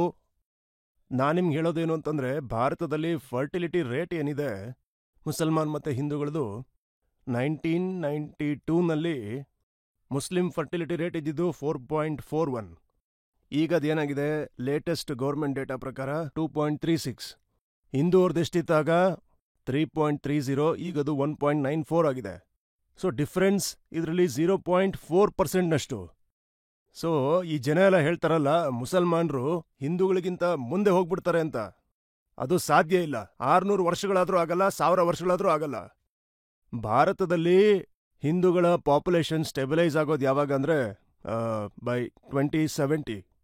ಹಾಗೆ ಮುಸಲ್ಮಾನರ ಪಾಪ್ಯುಲೇಷನ್ ಸ್ಟೆಬಿಲೈಸ್ ಆಗೋದು ಒಂದು 40 ವರ್ಷ ಆದ್ಮೇಲೆ.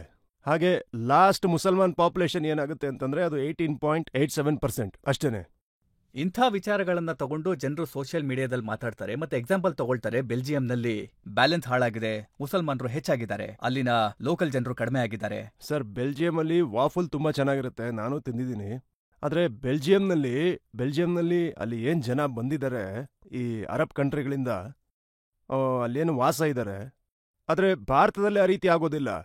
ಭಾರತದಲ್ಲಿ ಎಂಪೋರಿಕಲ್ ಎವಿಡೆನ್ಸ್ ಇದೆ.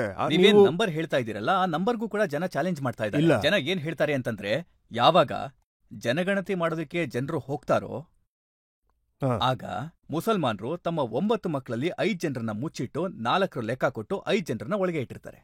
ಸರಿ, ಅವ್ರಿಗೆ ಹೇಗೆ ಗೊತ್ತು 9 ಇದೆ ಅಂತ? ಇಲ್ಲ ಅಂದ್ರೆ ಯಾರು ಲೆಕ್ಕ ಹಾಕೋದಕ್ಕೆ ಅಂತ ಹೋಗಿರ್ತಾರೋ ಅವರೇ ಹುಡ್ಸಿರ್ಬೇಕು ಅನ್ಸುತ್ತೆ. ಇಲ್ಲ ಅವ್ರ ಚಿಕ್ಕಪ್ಪ, ಇಲ್ಲ ಅವ್ರ ತಾತ, ಅಥವಾ ಇನ್ನೊಬ್ರು ಇರ್ಬೋದು, ಇಲ್ಲ ಅವ್ರ ಮಗಳೇ ಮನೆ ಒಳಗಡೆ ಇರ್ಬೋದು. ಆದ್ರೆ ಇವ್ರಿಗೆ ಹೆಂಗ್ ಗೊತ್ತು? ಅಲ್ಲ, ಇದು ತಪ್ಪಲ್ವಾ ಸರ್? 9 ಜನ ಹುಡ್ಸಿದ್ದಾರೆ ಅಂತಂದ್ರೆ ಇಲ್ಲ, ಅದು ಸಾಧ್ಯ ಇಲ್ಲ. ನೀವು ಒಂದು ನಿರ್ಧಾರ ಮಾಡಿ, ನೀವು ಮುಸಲ್ಮಾನ್ ಹೆಣ್ಮಕ್ಳಿಗೆ ಡಿಮ್ಯಾಂಡ್ ಡಿವಿನ್ ಸ್ಕಾಲರ್ಶಿಪ್ನ ಕೊಡಿ. ನಿಮಗೆ ನಾನು ಹೇಳ್ತೀನಿ, 21 ಒಳಗೇನೆ ಪಾಪ್ಯುಲೇಷನ್ ಸ್ಟೆಬಿಲೈಸ್ ಆಗುತ್ತೆ. ನೀವು ನಿರ್ಧಾರ ಮಾಡ್ತಿಲ್ಲ, ನಿಲ್ಸಿದಿರಲ್ಲ. ಮೋದಿ ಅವರು ಸ್ಕಾಲರ್ಶಿಪ್ನ ಬಂದ್ ಮಾಡಿದ್ದಾರೆ. ಅಲ್ಲ, ಮೋದಿ ಅವರು ಆಪ್ಕೆ ಅದಾಲತ್ನಲ್ಲಿ ಹೇಳಿದ್ರು, ಮುಸಲ್ಮಾನರ ಒಂದು ಕೈನಲ್ಲಿ ಕಂಪ್ಯೂಟರು, ಮತ್ತೊಂದು ಕೈನಲ್ಲಿ ಕುರಾನ್ ಇರೋದು ನನ್ನ ಆಸೆ ಅಂತ. ಮೋದಿ ಅವರು ನಮ್ ಕೈಗೇನು ಕೊಟ್ಟೇ ಇಲ್ವಲ್ಲ. ನಮ್ ಮನೆ ಕಿತ್ಕೋತಾ ಇದಾರೆ, ಮಸೀದಿಗಳನ್ನ ಕಿತ್ಕೋತಾ ಇದಾರೆ, ಎಲ್ಲ ಕಿತ್ಕೋತಾ ಇದಾರೆ. ನೋಡಿ, ಮೋದಿ ಅವರು ಡೈಲಾಗ್ನ ಚೆನ್ನಾಗಿ ಹೊಡಿತಾರೆ, ಮಾಶಾಲ್ಲ ಅವ್ರ ದಯೆಯಿಂದ. ಅವ್ರನ್ನ ಯಾರು ಮೀರ್ಸಕ್ಕಾಗಲ್ಲ. ನೀವು ಒಂದ್ ಕೈಗೆ ಕಂಪ್ಯೂಟರ್ ಮತ್ತೆ ಕುರಾನ್ ಕೊಡ್ತೀರಾ ಅಂತಂದ್ರೆ, ನೀವು ಪ್ರೀ ಮ್ಯಾಟ್ರಿನ್ ಸ್ಕಾಲರ್ಶಿಪ್ನ 9ನೇ ಕ್ಲಾಸಿಂದ ಯಾಕೆ ಕೊಟ್ರಿ? ನೀವು ಕ್ಲಾಸ್ 5, 6 ಇಂದ ಮಾಡ್ಬೇಕಾಗಿತ್ತು. ನೀವು ಮೌಲಾನಾ ಆಜಾದ್ ಫೌಂಡೇಶನ್ನ ಯಾಕೆ ಬಂದ್ ಮಾಡಿದ್ರಿ? ಅದರಲ್ಲಿ ಜನರು PhD ಮಾಡ್ತಿದ್ರು, ಯಾಕೆ ಅದನ್ನ ಬಂದ್ ಮಾಡಿದ್ರಿ? ಅಲ್ಲ, ನೀವ್ ಏನ್ ಮಾಡಿದ್ರು ಅದನ್ನೇ ತಾನೇ ಹೇಳ್ತಾ ಇರೋದು ನಾನು. ನೀವು ಮೆರಿಟ್ಗೆ ಸಿಗ್ತಾ ಇದ್ದಂತ ಸ್ಕಾಲರ್ಶಿಪ್ನು ನಿಲ್ಲಿಸ್ಬಿಟ್ರಿ. 2021-22 ಬಜೆಟ್ ಏನಿತ್ತು ಅದ್ರಲ್ಲಿ ಕೇವಲ 22% ಖರ್ಚಾಗಿದ್ದು. ಹೇಳ ನಿಮ್ಗೆ, ಪಾರ್ಲಿಮೆಂಟ್ ಡೇಟಾ ತೆಗೆದು ನೋಡಿ ನೀವೇ. ಸೊ ಪಾಪ್ಯುಲೇಷನ್ ಆ ರೀತಿ ಇರುತ್ತೆ ಅಂತ ನೀವು ಅಂದ್ಕೊಳ್ಳೋಕೆ ಹೋಗ್ಬೇಡಿ ಮೇಡಮ್. ಮುಸಲ್ಮಾನರ ಪಾಪ್ಯುಲೇಷನ್ 18.9 ಅಲ್ಲಿಗೆ ನಿಂತೋಗುತ್ತೆ, ಸ್ಟೆಬಿಲೈಸ್ ಆಗುತ್ತೆ. ಹಾಗೆ ಹಿಂದೂ ಮತ್ತು ಮುಸಲ್ಮಾನರ ನಡುವೆ 80 ಕೋಟಿ ಡಿಫರೆನ್ಸ್ ಇದೆ. ಅದ್ ಹಾಗೆ ಇರುತ್ತೆ, ನೀವು ತಲೆ ಕೆಡಿಸ್ಕೋಬೇಡಿ. ಈ ಬಿಜೆಪಿ RSS ಮಾತನ್ನ ನಂಬಕ್ ಹೋಗ್ಬೇಡಿ. ಅವ್ರು ಹೇಳ್ತಾರೆ ನೋಡಿ ಗೂಳಿ ಹಾರ್ತಾ ಇದೆ ಅಂತ, ಅವ್ರ ಮಾತನ್ನ ನೀವು ನಂಬಕ್ ಹೋಗ್ಬೇಡಿ. ನೋಡಿ, ಅವ್ರು ಹೇಳ್ತಾರೆ, ಈ ಮುಸಲ್ಮಾನರು ಏನಿದ್ದಾರೆ ಅವರು ಇಸ್ಲಾಂನ ಕಾರಣದಿಂದಾಗಿ ಜನಸಂಖ್ಯೆ ಕಂಟ್ರೋಲ್ನ ಮೆಥಡ್ ಅನ್ನ ಅವರು ನಂಬೋದಿಲ್ಲ ಅಂತ, ಅದಕ್ಕೆ ಜಾಸ್ತಿ ಮಕ್ಕಳಾಗ್ತಾ ಇದ್ದಾರೆ. ಇಲ್ಲ, ಇದು ಎಲ್ಲಕ್ಕಿಂತ ದೊಡ್ಡ ಸುಳ್ಳು. ಕಾಂಟ್ರಸೆಪ್ಷನ್ನ ಉಪಯೋಗ ಏನಾಗಿದೆ ಅದರ ಡೇಟಾ ಬಗ್ಗೆ ಹೇಳ್ತೀನಿ. 92-93ನಲ್ಲಿ ಮುಸಲ್ಮಾನ್ ಸಮುದಾಯದವರು 27.7 ಕಾಂಟ್ರಸೆಪ್ಷನ್ನ ಯೂಸ್ ಮಾಡ್ತಿದ್ರು. 2019ರಲ್ಲಿ 60.2% ಮುಸಲ್ಮಾನರು ಕಾಂಟ್ರಸೆಪ್ಷನ್ನ ಯೂಸ್ ಮಾಡ್ತಿದ್ರು. ಹೌದು, ಹಾಗೆ ಇದರಲ್ಲಿ ಹಿಂದೂ ಸಮುದಾಯದವರು, ಹಿಂದೂ ಧರ್ಮದವ್ರದ್ದು ಕೂಡ ಏರಿದೆ. 41 ಇತ್ತು 92ನಲ್ಲಿ, ಅದೀಗ 67.9 ಆಗಿದೆ. ಸರಿ, ಈಗ ನಿಮ್ಗೆ ಮುಸಲ್ಮಾನ್ ಗಂಡಸರ ಬಗ್ಗೆ ಏನು ಅಂತ ಹೇಳ್ತೀನಿ ನೋಡಿ. ಎಲ್ರಿಗಿಂತ ಹೆಚ್ಚಾಗಿ ಕಾಂಟ್ರಸೆಪ್ಷನ್ನ ಭಾರತದಲ್ಲಿ ಗಂಡಸರು ಏನು ಉಪಯೋಗಿಸ್ತಾರೋ ಅವರು ಮುಸಲ್ಮಾನ್ರೆ. 34.10. ನಮ್ಮ ಹಿಂದೂ ಧರ್ಮದ ಗಂಡಸರಿದ್ರಲ್ಲ, ಅವ್ರದ್ದು 34.10. ನಮ್ಮ 6 ಸಹೋದರರು ಕೂತಿದಾರಲ್ಲಿ. ನಾನು ನಿಮ್ಮ ಹತ್ರ ಕೇಳ್ತಾ ಇದ್ದೀನಿ, ದೇಶದ ಪ್ರಧಾನಮಂತ್ರಿಗಳು ಕೆಂಪು ಕೋಟೆಲ್ ಹೇಳಿದ್ರು, ಈ ದೇಶದಲ್ಲಿ ಅಂದ್ರೆ ಮಕ್ಕಳನ್ನ ಹುಟ್ಟಿಸುವಾಗ ಫ್ಯಾಮಿಲಿ ಪ್ಲಾನಿಂಗ್ ಏನ್ ಮಾಡ್ಕೋತಾರೋ ಅದು ದೇಶದ ಹಿತಕ್ಕೋಸ್ಕರ ಆಗುತ್ತೆ ಅಂತ. ಅದನ್ನ ಮಾಡ್ತಿರೋರು ನೀವೇ ತಾನೆ. ಯಾಕಂದ್ರೆ ಹೇಳ್ತಾ ಇದ್ದೀನಿ, 75% ನೀವುಗಳು ಫ್ಯಾಮಿಲಿ ಪ್ಲಾನಿಂಗ್ ಮಾಡ್ತೀರಾ, 45% ಮುಸಲ್ಮಾನರು, 50% ಹಿಂದೂಗಳು ಮಾಡ್ತಾರೆ. ಇಲ್ಲ, ನಾನು ಏನ್ ಹೇಳ್ತಾ ಇದ್ದೀನೋ ಇದು ಗೌರ್ಮೆಂಟ್ನ ಡೇಟಾ, ಇದು ನನ್ನ ಡೇಟಾ ಅಲ್ಲ, ಗೌರ್ಮೆಂಟ್ ಡೇಟಾ ಇದು. ಇದನ್ನ ಬಿಜೆಪಿ ದೊಡ್ಡದಾಗಿ ಒಂದು ದೊಡ್ಡ ಚರ್ಚೆ ಮಾಡ್ಬಿಟ್ರು. RSS ಸಂಘ ಪರಿವಾರದವರು ನೋಡಿ, ಇವರು ಫ್ಯಾಮಿಲಿ ಪ್ಲಾನಿಂಗ್ ಮಾಡೋದಿಲ್ಲ, ಸ್ಪೇಸಿಂಗ್ ಮಾಡ್ತಾರೆ ಅಂತ. ಇಸ್ಲಾಂನಲ್ಲಿ ನಮ್ಮ ಧರ್ಮ ಏನ್ ಹೇಳುತ್ತೆ ಅಂತಂದ್ರೆ, ಸಮಯಕ್ಕೆ ಸರಿಯಾಗಿ ಮಕ್ಕಳು ಮಾಡ್ಕೊಳ್ಳಿ, ಅದಕ್ಕೆ ಯಾವ ಅಡೆತಡೆನೂ ಇಲ್ಲ. ಸರಿ, ಫ್ಯಾಮಿಲಿ ಪ್ಲಾನಿಂಗ್ ಕೂಡ ಮಾಡ್ತಾ ಇದ್ದಾರೆ, ಅದು ಇಸ್ಲಾಂ ಧರ್ಮದೊಳಗೆ. 20% ಮುಸಲ್ಮಾನ್ ಮಹಿಳೆಯರು ಪ್ಲಾನಿಂಗ್ ಮಾಡ್ತಿದ್ದಾರೆ, 20%. ಆದ್ರೆ ಇದನ್ನೆಲ್ಲ ನಿಮಗೆ ಹೇಳೋದಿಲ್ಲ. ನಾನು ಈಗ ಏನೆಲ್ಲ ಹೇಳ್ತಾ ಇದ್ದೀನಿ ಅದನ್ನ ರಾಂಗ್ ಪ್ರೂಫ್ ಅಂತಾನೆ ಮಾಡ್ಬಿಡ್ತಾರೆ. ಆಮೇಲೆ ಮತ್ತೆ ಬೇಕಾದ್ರೆ ನಾನು ಬರ್ತೀನಿ ಆಪ್ಕೆ ಅದಾಲತ್ಗೆ. ರಜತ್ ಸರ್ ಕರೆದ್ರೆ ನನಗಿದು ಹೆಮ್ಮೆ. ಅವರು ನನ್ನ 2ನೇ ಸಲ ಕರೆಸ್ತಾ ಇರೋದು. ಹಿಂದೆ ಬಂದಾಗ ದಾಡಿ ಅಷ್ಟೊಂದು ಬೆಳ್ಳಗಾಗಿರ್ಲಿಲ್ಲ, ಈಗ ಬೆಳ್ಳಗಾಗಿದೆ. ಮುಂದೆ ಕರೆದ್ರು ನಾನು ಬಂದೇ ಬರ್ತೀನಿ. ಜನತೆಯಿಂದ ಪ್ರಶ್ನೆ ತಗೊಳ್ಳೋಣ. ನೀವು ನಿಮ್ ಭಾಷಣದಲ್ಲಿ ನಿಮ್ ಸಭೆಲೆಲ್ಲ ಹೇಳ್ತಾ ಇರ್ತೀರಾ ಮುಸಲ್ಮಾನರ ವಿರೋಧಿಗಳಾಗ್ತಿದ್ದಾರೆ ಅಂತ. ನಾವು ಅಂಥವ್ರನ್ನೆಲ್ಲ ಗುರುತು ಹಿಡಬೇಕಾಗತ್ತೆ. ಸರ್, ನಿಮಗೆ ಯಾಕನ್ಸುತ್ತೆ ಅದು ಯಾರಿರ್ಬೋದು ಮತ್ತೆ ನಿಮ್ಮನ್ನ ಇಷ್ಟಪಡ್ತಾರೆ, ನಿಮ್ಮನ್ನ ಫಾಲೋ ಮಾಡ್ತಾರೆ ಅಂತ? ಕರ್ಬಲಾ ಮೈದಾನದಲ್ಲಿ ಇಮಾಮ್ ಹುಸೇನ್ ಅವರನ್ನ ಹುತಾತ್ಮರನ್ನಾಗಿ ಮಾಡಿದ್ದು ಒಬ್ಬ ಮುಸಲ್ಮಾನ. ಕರ್ಬಲಾ ಮೈದಾನದಲ್ಲಿ ಇಮಾಮ್ ಹುಸೇನ್ ಅವರು ನಮಾಜ್ನ ಓದ್ತಾ ಇದ್ರು. ನಮಾಜ್ ಓದ್ತಿರ್ಬೇಕಾದ್ರೆ ಖಡ್ಗ ಎತ್ತಿದ್ದು ಕೂಡ ಒಬ್ಬ ಮುಸಲ್ಮಾನ. ಕರ್ಬಲಾದ ಮೈದಾನದಲ್ಲಿ ರಸೂಲ್ಲಾ ಸಲಾಂ ಅವರ ಕುಟುಂಬನ ನಾಶ ಮಾಡಿದ್ದು ಕೂಡ ಒಬ್ಬ ಮುಸಲ್ಮಾನ. ಟಿಪ್ಪು ಸುಲ್ತಾನ್ಗೆ ಸಿರಾಜುದುಲ್ಲಾಗೂ ಮೋಸ ಮಾಡಿದ್ದು ಕೂಡ ಒಬ್ಬ ಮುಸಲ್ಮಾನ. ಸೊ ಈ ಮೋಸ ಏನಾಗಿದೆ ಮೀರ್ ಜಾಫಿರ್ ಮತ್ತೆ ಮೀರ್ ಸಾಜಿದ್ ಅವ್ರಿಗೆ ಅದು ಇವತ್ತೂ ಆಗ್ತಾ ಇದೆ. ನಾನಿದ್ರೆ ನಿಮಗೆ ಹೇಳ್ತಾ ಇರೋದು. ಸರ್, ನಾವಿವಾಗ ನೋಡ್ದಂಗೆ ನಿಮ್ಗೆ ಶಾಯರಿನಲ್ಲಿ ತುಂಬಾ ಇಂಟ್ರೆಸ್ಟ್ ಇದೆ. ಹಾಗೆ ಎಲ್ಲಾ ಕಡೆನೂ ಕೂಡ ನೀವು ನಿಮ್ ಮಾತುಗಳನ್ನ ಶಾಯರಿ ಮೂಲಕ ಜನಗಳಿಗೆ ತಲುಪಿಸಕ್ಕೆ ಪ್ರಯತ್ನ ಪಡ್ತೀರಾ. ಸೊ ನಾನಿವತ್ತೇನ್ ಕೇಳ್ತಾ ಇದ್ದೀನಿ ಅಂದ್ರೆ, ನಮ್ ದೇಶದ ಇವಾಗಿನ ಪರಿಸ್ಥಿತಿ ಏನಿದೆಯೋ ಅದ್ರ ಬಗ್ಗೆ ನೀವೇನ್ ಶಾಯರಿ ಹೇಳಕ್ ಇಷ್ಟಪಡ್ತೀರಾ? इखलाक का जलता हुआ घर देख रहा हूं, देखा नहीं जाता मगर देख रहा हूं. ಸರ್, ನೀವೇನು ಕೇಳಬೇಕು ಅಂತ ಇದ್ರಿ? ನೀವು ನಮ್ಮ ಬಗ್ಗೆ ಮಾತಾಡಿದ್ರಿ, ನಾವು ನಿಮ್ ಬಗ್ಗೆ ಮಾತಾಡ್ಬೇಕು ಅಂದ್ರೆ ನಾವು ಎಡಗೈಗೆ ವಾಚ್ ಹಾಕ್ತೀವಿ, ಹಾಗಾಗಿ ಮುಸಲ್ಮಾನರು ಉಲ್ಟಾ ಅಂತ ಮಾತಾಡ್ತಾರೆ. ನೀವು ಬಲ್ಗೈಗೆ ವಾಚ್ ಹಾಕಿದ್ದೀರಾ, ಹಾಗಾದ್ರೆ ನಾವು ಉಲ್ಟಾ ಹಾಕಿರೋದಾ? ಮತ್ತೆ ಇಲ್ಲ, ನಾವು ಉಲ್ಟಾ ಹಾಕಿದೀವಿ, ನೀವು ಸರಿಯಾಗಿ ಹಾಕಿದ್ದೀರಾ.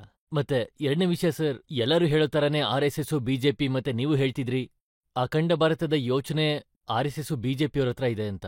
ಅವರು ಅಖಂಡ ಭಾರತದ ಫೇವರ್ ಅಲ್ಲಿದ್ದಾರೆ. ಮತ್ತೆ ಇಲ್ಲಿ 18% ಮುಸಲ್ಮಾನರಿದ್ದಾರೆ.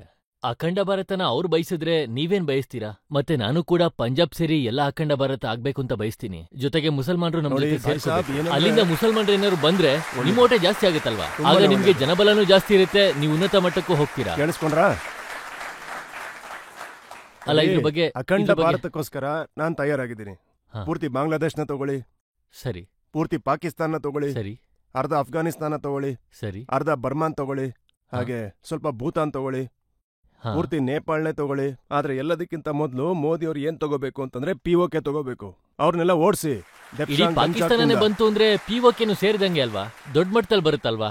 ಪಾಕಿಸ್ತಾನನೇ ಬರುತ್ತೆ ಅಂದ್ರೆ POKನು ಸೇರಿರುತ್ತಲ್ವಾ? ತಗೊಳ್ಳಿ. ಯಾರು ತಡೀತಾ ಇದಾರೆ ನಿಮ್ಮನ್ನ? ನೀವು ಸಪೋರ್ಟ್ ಮಾಡ್ಬೇಕಲ್ವಾ? ನಾನು ಸಪೋರ್ಟ್ ಮಾಡ್ತಾ ಇದ್ದೀನಿ. 18% ನಿಮ್ದು ಪಾಲಿದೆ ಅಲ್ವಾ? ಬರ್ಕೊಡ್ಬೇಕಾದನ್ನ ಹೇಳಿ. ಬೇಡ ಹೇಳಿ, ಏನ್ ಬೇಕು? ಇದು ಎಂಥ ಒಂದು ಪ್ರಶ್ನೆ ಅಂದ್ರೆ ನಾವೀಗ ಒಂದು ಬ್ರೇಕ್ ತಗೊಳ್ಬೇಕಾಗತ್ತೆ. ಬ್ರೇಕ್ನ ನಂತರ ಆರೋಪ ಮತ್ತೆ ಪ್ರಶ್ನೆಗಳ ಮತ್ತೊಂದು ಸುತ್ತು. ನೀವು ಯುವಕರಿಗೆ ಹೇಳಿದ್ರಿ, ಯುವಕರೇ ಮಸೀದಿಗಳನ್ನ ರಕ್ಷಣೆ ಮಾಡ್ಕೊಳ್ಳಿ ಅಂತ, ಮಸೀದಿಗಳನ್ನ ನಮ್ಮಿಂದ ಕಿತ್ಕೊಳ್ಳೋದಾಗಿ ನೋಡ್ಕೊಳ್ಳಿ ಅಂತ. ಖಂಡಿತ ಹೇಳಿದ್ದೆ. ಮಸೀದಿಗಳನ್ನ ಯಾರು ಕಿತ್ಕೋತಾ ಇದ್ದಾರೆ? ಬಿಜೆಪಿ RSS ಕಿತ್ಕೋಬೇಕು ಅಂತಿದ್ರಲ್ಲ ಅದನ್ನ. Welcome back. ಆಪ್ಕೆ ಅದಾಲತ್ನಲ್ಲಿ ನಾವಿವತ್ತು ಮೊಕದ್ದಮೆ ನಡೆಸ್ತಾ ಇರೋದು, ಪ್ರಶ್ನೆಗಳನ್ನ ಕೇಳ್ತಾ ಇರೋದು ಅಸಾದುದ್ದೀನ್ ಓವೈಸಿ ಅವರನ್ನ. ಆಪ್ಕೆ ಅದಾಲತ್ನಲ್ಲಿ ಮುಂದಿನ ಆರೋಪ. ಆಪ್ಕಿ ಅದಾಲತ್ನಲ್ಲಿ AIMIMನ ಪ್ರೆಸಿಡೆಂಟ್ ಅಸದುದ್ದೀನ್ ಓವೈಸಿ ಅವರ ಮೇಲಿರುವ ಆರೋಪವೆಂದರೆ ಇವರು ಜನಗಳ ಭಾವನೆಗಳನ್ನು ಪ್ರಚೋದಿಸುತ್ತಾರೆ ಎಂಬುದು. ನಿಮ್ಮ ಒಂದು ಸಂದೇಶ ನನ್ನ ಹತ್ರ ಇದೆ. ಇತ್ತೀಚೆಗೆ ಹೇಳಿದ್ದು, ನೀವು ಯುವಕರಿಗೆ ಹೇಳ್ತೀರಾ, ಯುವಕರೇ ಮಸೀದಿಗಳನ್ನ ರಕ್ಷಣೆ ಮಾಡಿ, ಮಸೀದಿಗಳನ್ನ ನಮ್ಮಿಂದ ಕಿತ್ಕೊಳ್ಳೋದ ಹಾಗೆ ನೋಡ್ಕೊಳ್ಳಿ ಅಂತ. ಹೌದು, ಖಂಡಿತ ಹೇಳಿದ್ದೀನಿ. ಯಾರು ಕಿತ್ಕೋತಾ ಇದ್ದಾರೆ ಮಸೀದಿಗಳನ್ನ? BJP RSS. ಮತ್ತಿನ್ಯಾರು? ಶಕ್ತಿ ಇದೆ ಅಂತ ಎಲ್ಲ ಕಿತ್ಕೋತಾ ಇದಾರಲ್ಲ, ಎಲ್ರಿಗೂ ಗೊತ್ತು. ಈಗ ನೋಡಿ, ದೆಹಲಿಲಿ 6000 ವರ್ಷ ಹಳೆ ಮಸೀದಿನ ನೀವು ವಶಪಡಿಸ್ಕೊಂಡ್ರಿ. ಸುನೇರಿ ಬಾಗ್ನಲ್ಲಿರೋ ಮಸೀದಿನ ನೀವು ತೆಗಿಬೇಕು ಅಂತಿದ್ದೀರಾ.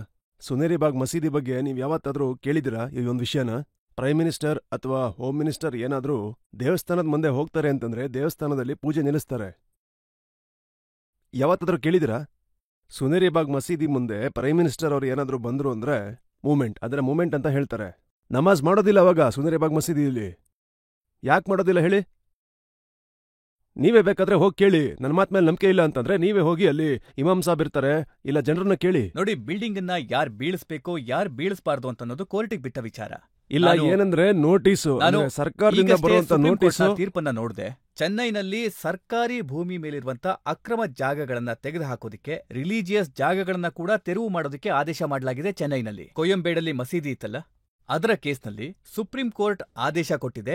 ಅಂತಹ ಎಲ್ಲ ಧರ್ಮದ ಸ್ಥಳಗಳನ್ನ, ಅಂದ್ರೆ ಅದು ಚರ್ಚ್ ಆಗಿರ್ಲಿ, ಮಸೀದಿ ಆಗಿರ್ಲಿ ಅಥವಾ ದೇವಸ್ಥಾನ ಆಗಿರ್ಲಿ, ಅದೆಲ್ಲವನ್ನ ತೆರವು ಮಾಡಬೇಕು. ಸರ್, ಕೋರ್ಟ್ ಆರ್ಡರ್ ಬಗ್ಗೆ ನಾನು ಮಾತಾಡ್ತಾ ಇಲ್ಲ ಇಲ್ಲಿ. ಗವರ್ಮೆಂಟ್ ಅಡ್ಮಿನಿಸ್ಟ್ರೇಟಿವ್ ಆರ್ಡರ್ನ ಪ್ರಕಾರ ಕೋರ್ಟು ಏನ್ ಹೇಳಿರ್ಲಿಲ್ವೋ, ನೀವು 600 ವರ್ಷ ಹಳೇದಾದಂತ ಮಸೀದಿ ಮತ್ತೆ ಸ್ಮಶಾನನ ವಶಪಡಿಸ್ಕೊಂಡ್ರಿ. ಮತ್ತೆ ಮುಂದೊಂದಿನ ಯಾವ ರೀತಿ ಆಗತ್ತೆ ಅಂತಂದ್ರೆ ಬಿಜೆಪಿ ಮತ್ತೆ RSS ಅವ್ರು ಸೇರ್ಕೊಂಡು ಭಾರತದಲ್ಲಿ ಯಾವುದೇ ಮಸೀದಿನೂ ಬಿಡಲ್ಲ ಅಂತ ಹೇಳೋ ತರ ಆಗುತ್ತೆ. ಎಲ್ಲಾನು ವಶಪಡಿಸ್ಕೋತೀವಿ ಅಂತಾರೆ. ಓಪನ್ ಆಗಿ ಹೇಳ್ತಾರ ಅವರು. ಆದ್ರೆ ನೀವಂತೂ ಸಂಸತ್ತಲ್ಲಿ ಬಾಬ್ರಿ ಮಸೀದಿ ಜಿಂದಾಬಾದ್ ಅಂತ ಬಹಿರಂಗವಾಗಿ ಈಗಲೂ ಕೂಡ ಹೇಳ್ತೀನಿ ಜಿಂದಾಬಾದ್ ಬಾಬ್ರಿ ಮಸೀದಿಗೆ ಅಂತ. ತಪ್ಪೇನಿದೆ ಸರ್? ಇದು ನನ್ನ ಫ್ರೀಡಮ್ ಆಫ್ ಎಕ್ಸ್ಪ್ರೆಷನ್ ಅಷ್ಟೇ. ನಾನು ಭಾರತದ ಪಾರ್ಲಿಮೆಂಟ್ ಅಲ್ಲಿ ಹೇಳಿಲ್ಲ ಅಂತಂದ್ರೆ ಇನ್ನೆಲ್ಲಿ ಹೇಳಿ?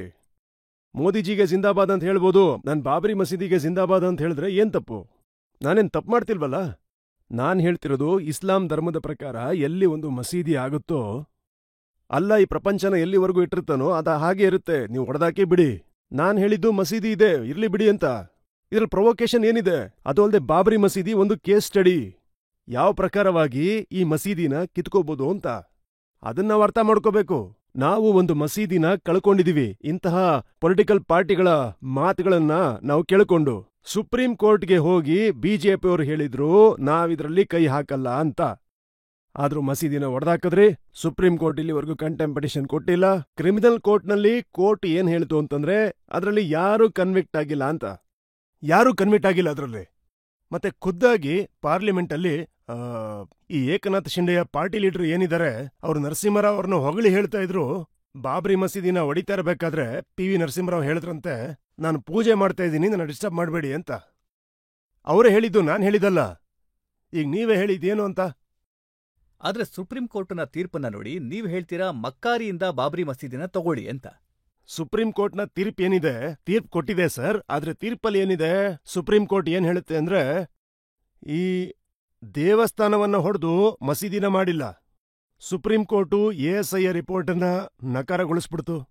ಸುಪ್ರೀಂ ಕೋರ್ಟ್ ಏನ್ ತೀರ್ಪು ಕೊಟ್ಟಿದೆ ನಾವದನ್ನ ಯಾಕೆ ತಪ್ಪು ಅಂತ ಹೇಳ್ತೀವಿ ಅಂತಂದ್ರೆ ಅವರು ನಂಬಿಕೆ ಮೇಲೆ ತೀರ್ಪನ್ನು ಕೊಟ್ರು. ನಂಬಿಕೆ ಮೇಲೆ ತೀರ್ಪನ್ನು ಕೊಟ್ಟಿದ್ದು. ನಂಬಿಕೆ ಮೇಲೆ ನೀವು ತೀರ್ಪು ಕೊಡ್ತೀರಿ ಅಂತಂದ್ರೆ ಅದನ್ನ ಯಾರು ಕೂಡ ವಿರೋಧ ಮಾಡೋ ಹಾಗೆ ಇಲ್ವಾ? ಆದ್ರೆ OWC ಸಾಹೇಬ್ರೆ ಅದಾಗೋಗಿದೆ. ಅದ್ರ ತೀರ್ಮಾನ ಆಗೋಗಿದೆ. ಭವ್ಯವಾದಂತ ರಾಮ ಮಂದಿರವನ್ನ ಕಟ್ಟಾಗಿದೆ. ಲಕ್ಷಾಂತರ ಜನರು ಅಲ್ಲಿಗೆ ಹೋಗ್ತಾ ಇದಾರೆ. ನೀವು ಅದ್ರ ವಿಚಾರನ ಬಿಟ್ಬಿಡಿ. ಇದೇ ಮಾತ್ನ ನೀವು ಯಹೂದಿಗಳನ್ನ ಕೇಳಿ. ಹಿಟ್ಲರ್ 60 ಲಕ್ಷ ಯಹೂದಿಗಳನ್ನ ಗ್ಯಾಸ್ ಚೇಂಬರ್ ಅಲ್ಲಿ ಹಾಕ್ಬಿಟ್ಟು ಸಾಯಿಸದ್ನಲ್ಲ, ಅವ್ರನ್ನ ಕೇಳಿ. ಅವರು 1930 ಆಗಿದ್ದನ್ನ ಇಲ್ಲಿವರೆಗೂ ಹೇಳ್ಕೊತಾ ಬರ್ತಾರೆ. ನಾನು ಕೂಡ ಬಾಬರಿ ಮಸೀದಿ ಬಗ್ಗೆ ಹೇಳ್ತಾನೆ ಇರ್ತೀನಿ. ನಾನು ಸಾಯೋದಕ್ಕೂ ಮೊದಲು ಎಲ್ರಿಗೂ ಹೇಳೋದೇನಂತಂದ್ರೆ ನೀವು ಹೇಳಿ. ಯಾವ ತರದಲ್ಲಿ ಅವ್ರನ್ನ ಮಸೀದಿನ ಕಿತ್ಕೊಂಡ್ರೋ ಅದೇ ತರ ಇನ್ನೊಂದು ಮಸೀದಿನ ಕಿತ್ಕೊಳ್ಳೋಕ್ ನಾವು ಬಿಡೋದಿಲ್ಲ. 6ನೇ ಡಿಸೆಂಬರ್ ಈ ಒಂದು ದೇಶದಲ್ಲಿ ಒಂದು ಕೆಟ್ಟ ದಿನ. ನೀವೇ ಹೇಳಿ, 6ನೇ ಡಿಸೆಂಬರ್ ಇಲ್ಲ ಅಂದಿದ್ರೆ ಸುಪ್ರೀಂ ಕೋರ್ಟ್ ಏನ್ ಜಡ್ಜ್ಮೆಂಟ್ ಕೊಡ್ತಾ ಇತ್ತು? ಪಾರ್ಲಿಮೆಂಟ್ ಹೇಳಿದ್ದು ಜನವರಿ 22 ವಿಚಾರಣೆ ದಿನ ಅಂತ. ಅವತ್ತು ರಾಮ ಮಂದಿರ ಅದನ್ನೇ ಹೇಳಕ್ ಬರ್ತಾ ಇದೆ. ನೀವು ನೆನಪಿಸಿದ್ರಿ. 17ನೇ ಡಿಸೆಂಬರ್ 1992 ನಲ್ಲಿ ಪಾರ್ಲಿಮೆಂಟ್ ಅಲ್ಲಿ ಬಾಬ್ರಿ ಮಸೀದಿ ಡೆಮಾಲಿಷನ್ ನ ಕಂಡೆಮ್ ಮಾಡ್ಲಾಯ್ತು. ಮತ್ತೆ ರೆಸಲ್ಯೂಷನ್ ಅಲ್ಲಿ RSS, ವಿಶ್ವ ಹಿಂದೂ ಪರಿಷತ್, ಬಜರಂಗ ದಳದವ್ರನ್ನ ಕಂಡೆಮ್ ಮಾಡ್ಲಾಯ್ತು. ಅವತ್ತಿನ ದಿನಾನ ಕಪ್ಪು ದಿನ ಅಂತ ಹೇಳಿದ್ರು. ಈಗ ಪಾರ್ಲಿಮೆಂಟ್ ನ ರೆಸಲ್ಯೂಷನ್ ನ ವಿರುದ್ಧ ನೀವ್ ಇನ್ನೊಂದು ರೆಸಲ್ಯೂಷನ್ ನ ತರ್ತೀರಿ ಅಂತಂದ್ರೆ, ನಾನು ಇದೇ ಪಾರ್ಲಿಮೆಂಟ್ ಅಲ್ಲಿ as a Indian, proud Indian ಆಗಿ ನಾನು ಏನ್ ಹೇಳಿದ್ದೀನಿ ಅಂತಂದ್ರೆ POK ನಮ್ದು ಅಂತ. ನಾಳೆ POK ನಮ್ದಲ್ಲ ಅಂತ ನೀವು ರೆಸಲ್ಯೂಷನ್ ತರ್ತೀರಾ? ನೀವು ಯಾವ ಪ್ರೆಸಿಡೆಂಟ್ ನ ಕ್ರಿಯೇಟ್ ಮಾಡಿದೀರಾ? ಇದನ್ನ ತಪ್ಪು ಅಂತಾರೆ ತಾನೇ? ಖಂಡಿತ ತಪ್ಪಿದು. ಈಗ ನೋಡಿ, ಜ್ಞಾನವಾಪಿ ಮಸೀದಿ ಬಗ್ಗೆ ಹೈಕೋರ್ಟ್ ಆದೇಶನ ನೀಡಿದೆ. ಅಲ್ಲಿ ನೆಲಮಾಳಿಗೆನಲ್ಲಿ ಪೂಜೆ ನಡೀತಾ ಇತ್ತು. ಮತ್ತೆ 1993ರಲ್ಲಿ ಪೂಜೆನ ನಿಲ್ಲಿಸಲಾಯ್ತು. ಪೂಜೆ ಮುಂದುವರಿಬೇಕು. ಈಗ ನೀವು ಇದರ ಕ್ರೋನಾಲಜಿ ಅಂತ ಅನ್ಕೊಳ್ಳಿ. ನಾನು ನಿಮ್ಗೆ ಒಂದು ಎಕ್ಸಾಂಪಲ್ ಕೊಡ್ತಾ ಇದ್ದೀನಿ, ನಿಮ್ಗೆಲ್ಲ ಅರ್ಥ ಆಗ್ಲಿ ಅಂತ. 29-30 ಡಿಸೆಂಬರ್ 1949ರಂದು ಬಾಬ್ರಿ ಮಸೀದಿಲಿ ಮೂರ್ತಿಗಳನ್ನ ಇಡ್ಲಾಯ್ತು. ನಂಬರ್ 1. ಆಮೇಲೆ ನಾಯರ್ ಸಾಬ್ರು ಅದನ್ನ ಲಾಕ್ ಮಾಡಿದ್ರು. ನಂಬರ್ 2, ನಾಯರ್ ಸಾಬ್ರು ಆಗ ಜನಸಂಘ MP ಆದ್ರು. ನೀವು 6ನೇ ಡಿಸೆಂಬರ್ನ ಬಿಟ್ಬಿಟ್ರಿ. ಆಕ್ರಮಿಸ್ಕೊಳ್ಳೋರ್ಗೆ ನೀವು ಜಾಗನ ಕೊಟ್ರಿ. ಆಗ ಅಲ್ಲಿ ಏನಾಯ್ತು ಅಂದ್ರೆ, ಆಗ ಅಲ್ಲಿ ವ್ಯಾಸ ಕುಟುಂಬದವರು ಬಂದು ನಮ್ಮ ಹತ್ರ 1530 ಡಾಕ್ಯುಮೆಂಟ್ ಇದೆ ಅಂದ್ರು. ನಾನು ಹೇಳ್ತೀನಿ, ನಾವು 500 ವರ್ಷಗಳಿಂದ ಬಾಬ್ರಿ ಮಸೀದಿಲಿ ನಮಾಜ್ ಮಾಡ್ತಿದ್ದೀವಿ. ನಂಬರ್ 1. ವ್ಯಾಸ ಕುಟುಂಬದವ್ರು ಹೇಳ್ತಾರೆ 93ನಲ್ಲಿ ಮುಲಾಯಂ ಸಿಂಗ್ ನ ಸರ್ಕಾರದವರು ಏನೋ ಒಂದು ಕಾರಣಕ್ಕಾಗಿ ಬಂದ್ ಮಾಡಿದ್ರು ಅಂತ. ನಾನು ಹೇಳ್ತಾ ಇದ್ದೀನಿ, ನಮ್ಮ ಮಸೀದಿನ ನೀವು ಬಂದ್ ಮಾಡಿದ್ರಿ ಅಂತ. ಕೋರ್ಟ್ಗೆ ಹೋಗಿ ಕೇಳಿದಾಗ ನೀವು ಪೂಜೆ ಮಾಡೋದಕ್ಕೆ ಅಲೋ ಮಾಡಿದ್ರಿ, ನಮಗ್ ನಮಾಜ್ ಮಾಡೋದಕ್ಕೆ ಯಾಕೆ ಅಲೋ ಮಾಡ್ಲಿಲ್ಲ? ಅದಕ್ಕೆ ನಾನು ಆಗ್ಲಿಂದ ಹೇಳ್ತಾ ಇರೋದು, ಇನ್ನೊಂದು ಮಸೀದಿನ ಕಳ್ಕೊಳ್ಳೋದಕ್ಕೆ ನಮಗ್ ಖಂಡಿತ ಇಷ್ಟ ಇಲ್ಲ. ಎಲ್ರಿಗೂ ಇದನ್ನ ಅರ್ಥ ಮಾಡಿಸ್ಬೇಕು. ಅಲ್ಲ, ನಿಮಗೊಂದು ನ್ಯಾಯ ನಮಗೊಂದು ನ್ಯಾಯ ಅಂತಾನ ಇಲ್ಲಿ? ಯುವಕರನ್ನ ಉತ್ತೇಜನ ಅಲ್ಲ ಇದು, ಸತ್ಯ ಹೇಳ್ತಾ ಇದ್ದೀನಿ. ನಾನು ಏನೇನ್ ಹೇಳ್ತಾ ಇದ್ದೀನೋ ಇದು ಎಲ್ಲ ಫ್ಯಾಕ್ಟು. ನಾನು ಹೇಳ್ತಿರೋದೆಲ್ಲ ಫ್ಯಾಕ್ಟೇ. ಸರಿ ಸರ್, ಈಗ ನೀವು ತಿಳ್ಕೊಳ್ಳಿ, ನೀವು ಜ್ಞಾನವ್ಯಾಪಿಗೆ ಹೋದ್ರಿ ಅಂತ. ಇಲ್ಲ, ನೀವು ಬೇಕಾದ್ರೆ ಮಥುರಾಗ್ ಹೋಗಿ. 1965ನಲ್ಲಿ ಹಿಂದೂ ಮತ್ತು ಮುಸಲ್ಮಾನರ ಮಧ್ಯೆ ಒಂದು ಅಗ್ರಿಮೆಂಟ್ ಆಗುತ್ತೆ. ಮುಸಲ್ಮಾನರು 8 ಎಕರೆ ಜಮೀನನ್ನ ಕೊಡ್ತಾರೆ. ಆ ಅಗ್ರಿಮೆಂಟ್ ಅಲ್ಲಿ ಯಾರು ಸೈನ್ ಮಾಡಿದ್ರು ಹಿಂದೂಗಳ ಪರವಾಗಿ? ಪಂಡಿತ್ ಮದನ್ ಮೋಹನ್ ಮಾಲ್ವಿಯಾ. ಪಂಡಿತ್ ಮದನ್ ಮೋಹನ್ ಮಾಲ್ವಿಯಾಗಿಂತ ದೊಡ್ಡ ಹಿಂದೂನ ನರೇಂದ್ರ ಮೋದಿ ಅವರು? ಹೇಳಿ, ಅವರೇ ಸೈನ್ ಮಾಡಿದ್ರು. 2023 ಹೇಳ್ತೀರಿ ಅವ್ರಿಗೆ ಅಧಿಕರಣ ಇಲ್ಲ ಆ ಜಮೀನ ತಗೊಳ್ಳೋದಕ್ಕೆ ಅಂತ. ಏನಿದು? ಏನ್ ನಡೀತಾ ಇದೆ ಈ ದೇಶದಲ್ಲಿ? ಯಾರು ಈ ಭೇದ ಭಾವಗಳನ್ನ ಮಾಡ್ತಾ ಇರೋದು? ಯಾರು ಈ ರೀತಿ ಮಾಡ್ತಾ ಇರೋದು? ಈ ಎರಡು ಧರ್ಮಗಳು ಹೋರಾಡ್ಲಿ, ಯುದ್ಧ ಮಾಡ್ಲಿ ಅಂತ. ವಿಶ್ವ ಹಿಂದೂ ಪರಿಷತ್ನ ಪ್ರೆಸಿಡೆಂಟ್ ಅಲೋಕ್ ಕುಮಾರ್ ಅವರು ತಮ್ಮ ಹೇಳಿಕೆನಲ್ಲಿ ಹೇಳಿದ್ದಾರೆ, ನಾವು ಮುಸಲ್ಮಾನರನ್ನ ಕೈ ಜೋಡಿಸ್ಬಿಟ್ಟು ಕೇಳ್ಕೊಳ್ತೀವಿ, ಅದು ಅಯೋಧ್ಯೆ ನಂತರ ಮಥುರಾ ಮತ್ತೆ ಕಾಶಿನ ನಮಗೆ ಕೊಟ್ಟುಬಿಡಿ, ಆ ನಂತರ ನಾವೇನು ಕೇಳಲ್ಲ ಅಂತ. ನೋಡಿ, ಇದೆಲ್ಲ ವಿಷಯನೇ ಅಲ್ಲ, ಇವೆಲ್ಲ ಸುಳ್ಳು, ಶುದ್ಧ ಸುಳ್ಳು. ಅಲ್ಲ, ಯಾಕೆ ಕೊಡ್ತೀವಿ? ಮಸೀದಿಯ ನಮ್ಮಪ್ಪಂದ? ಮಸೀದಿಯ ನನ್ನ ತಾಯಿ ಕಡೆಯಿಂದ ಬಂದಿದ್ದ? ಮಸೀದಿ ಅಲ್ಲಾದಾಗಿರುತ್ತೆ. ಮಸೀದಿದು ಕಾಗದ ಪತ್ರ ಇರುತ್ತೆ, ಡಾಕ್ಯುಮೆಂಟ್ ಇರುತ್ತೆ. ಎಲ್ಲಿವರೆಗೂ ಹೇಳ್ತೀರಾ ನೀವು ಆ ಜಮಾನ್ದಲ್ಲಿ ಬಾದ್ಶಾ ಇದ್ರು ಅಂತ? ಪುಷ್ಯಮಿತ್ರ ಸಂಘ ಮಾಡಿದ ನ್ಯಾಯ ಅಂತ ಯಾರು ಹೇಳ್ತೀರಾ ನಂಗೆ ಹೇಳಿ? ಪುಷ್ಯಮಿತ್ರ ಸಂಘ ಆಗ ಕೆಲವು ಬೌದ್ಧ ಧರ್ಮದ ಸ್ತೂಪಗಳನ್ನ ಕೆಡವಾಗ್ದ. ಅದ್ರ ಬಗ್ಗೆ ನ್ಯಾಯ ಕೇಳಿ. ನೀವು ಮೊಘಲ್ ಬಾದ್ಶಾನ ಕೇಳ್ತೀರಾ ಅಂತಾದ್ರೆ ಪುಷ್ಯಮಿತ್ರ ಸಂಘ ಏನ್ ಮಾಡ್ತಾನೆ? ಪುಷ್ಯಮಿತ್ರನ ಬಗ್ಗೆ ಯಾರು ಮಾತಾಡೋದಿಲ್ಲ. ನೋಡಿ, ದೇಶದಲ್ಲಿ ಪುಷ್ಯಮಿತ್ರ ಸಂಘ ಯಾವಾಗಿದ್ನೋ, ಮೊಘಲ್ರು ಯಾವಾಗಿದ್ರೋ ಆಗ ಸಂವಿಧಾನ ಅನ್ನೋದಿತ್ತ? ರಾಜರ ಆಳ್ವಿಕೆಯಲ್ಲಿ ರೈಟ್ ಟು ಈಕ್ವಾಲಿಟಿ ಇತ್ತ? ಇರ್ಲಿಲ್ಲ. ನಮ್ಮ ಹತ್ರ ಒಂದು ರಿಟರ್ನ್ ಕಾನ್ಸ್ಟಿಟ್ಯೂಷನ್ ಇದೆ. ಆ ಕಾನ್ಸ್ಟಿಟ್ಯೂಷನ್ ಪ್ರಕಾರ ನಾವು ಕೆಲಸ ಮಾಡ್ಬೇಕಾಗತ್ತೆ. ಪಂಡಿತ್ ಮದನ್ ಮಾಲ್ವಿಯಾ ಅವರು ಸೈನ್ ಮಾಡಿದ್ರು ಅಗ್ರಿಮೆಂಟ್ ಅಲ್ಲಿ. ಇವತ್ತದ್ನ ನೀವು ಒಪ್ಕೊಳ್ಳೋದಿಲ್ಲ ಅಂತ ಹೇಳ್ತೀರಾ? ಅದಕ್ಕೆ ನೋಡಿ, ಅವ್ರಿಗೆ ಮಾತಾಡೋದಕ್ಕೆ ಅವಕಾಶ ಸಿಗುತ್ತೆ. ನೀವು ಬಾಬ್ರಿ ಮಸೀದಿ ಜಿಂದಾಬಾದ್ ಅಂತೀರಾ, ಅವರು ಬಾಬರ್ನ ಮಗ ಅಂತ ಹೇಳ್ತಾರೆ. ನೋಡಿ, ನಾನು ಅದನ್ನೇ ಹೇಳ್ತಾ ಇರೋದು. ನೋಡಿ, ಬೇಕಾದ್ರೆ ನನ್ನ DNA ಚೆಕ್ ಮಾಡಿ, ನರೇಂದ್ರ ಮೋದಿ ಅವ್ರದ್ದು ಮಾಡಿ, RSS ಕಾರ್ಯಕರ್ತರದ್ದು ಮಾಡಿ. ಯಾರು ಆರ್ಯನ್ನು, ಯಾರು ಈ ದೇಶದವರು ಅಂತ ನಿಮ್ಗೆ ಗೊತ್ತಾಗ್ಬಿಡುತ್ತೆ. ನೋಡಿ, ನಾನು ಬಾಬರ್ನ ಸ್ಪೋಕ್ಸ್ ಪರ್ಸನ್ ಆಗಿರ್ಬೋದು. ಹಾಗಾದ್ರೆ ನರೇಂದ್ರ ಮೋದಿ ಅಥವಾ BJP Nathuram Godse spokesperson? ನಾನ್ ಬಾಬರ್ನ ಸ್ಪೋಕ್ಸ್ ಪರ್ಸನ್ ಆಗಿದ್ರೆ ನೀವು ಆಗಿ ನಾಥುರಾಮ್ ಗೋಡ್ಸೆ ಸ್ಪೋಕ್ಸ್ ಪರ್ಸನ್ ಆಗಿ ನೀವುನು. ಅಷ್ಟಕ್ಕೂ ನನಗೆ ಏನ್ ಸಂಬಂಧ ಬಾಬರ್ಗೆ? ನನಗೇನ್ ಸಂಬಂಧ ಔರಂಗಜೇಬ್ ಜೊತೆ? ನನಗೇನ್ ಸಂಬಂಧ ಜಿನ್ನಾ ಜೊತೆ? ಅಲ್ಲ, ಏನ್ ಸಂಬಂಧ? ನಿಮಗ್ ಸಂಬಂಧ ಇಲ್ದೇ ಇದ್ರೆ ನಿಮ್ಮ ಸಹೋದರ ಅಕ್ಬರುದ್ದೀನ್ ಸಾಹೇಬ್ರು ಔರಂಗಜೇಬ್ನ ದರ್ಗಾಗ್ ಹೋಗಿದ್ರು, ಅಲ್ಲಿ ಚಾದರ್ ಹಾಸಿದ್ರು, ಹೂಗಳನ್ನ ಇಟ್ರು. ಔರಂಗಜೇಬ್ ಜೊತೆ ಸಂಬಂಧ ಇದೆಯಾ ಸರ್? ನಾನು ನಿಮ್ಗೆ ಹೇಳ್ತಾ ಇದ್ದೀನಿ, ನೀವು ಇಂಟರ್ನೆಟ್ನ ಓಪನ್ ಮಾಡಿ.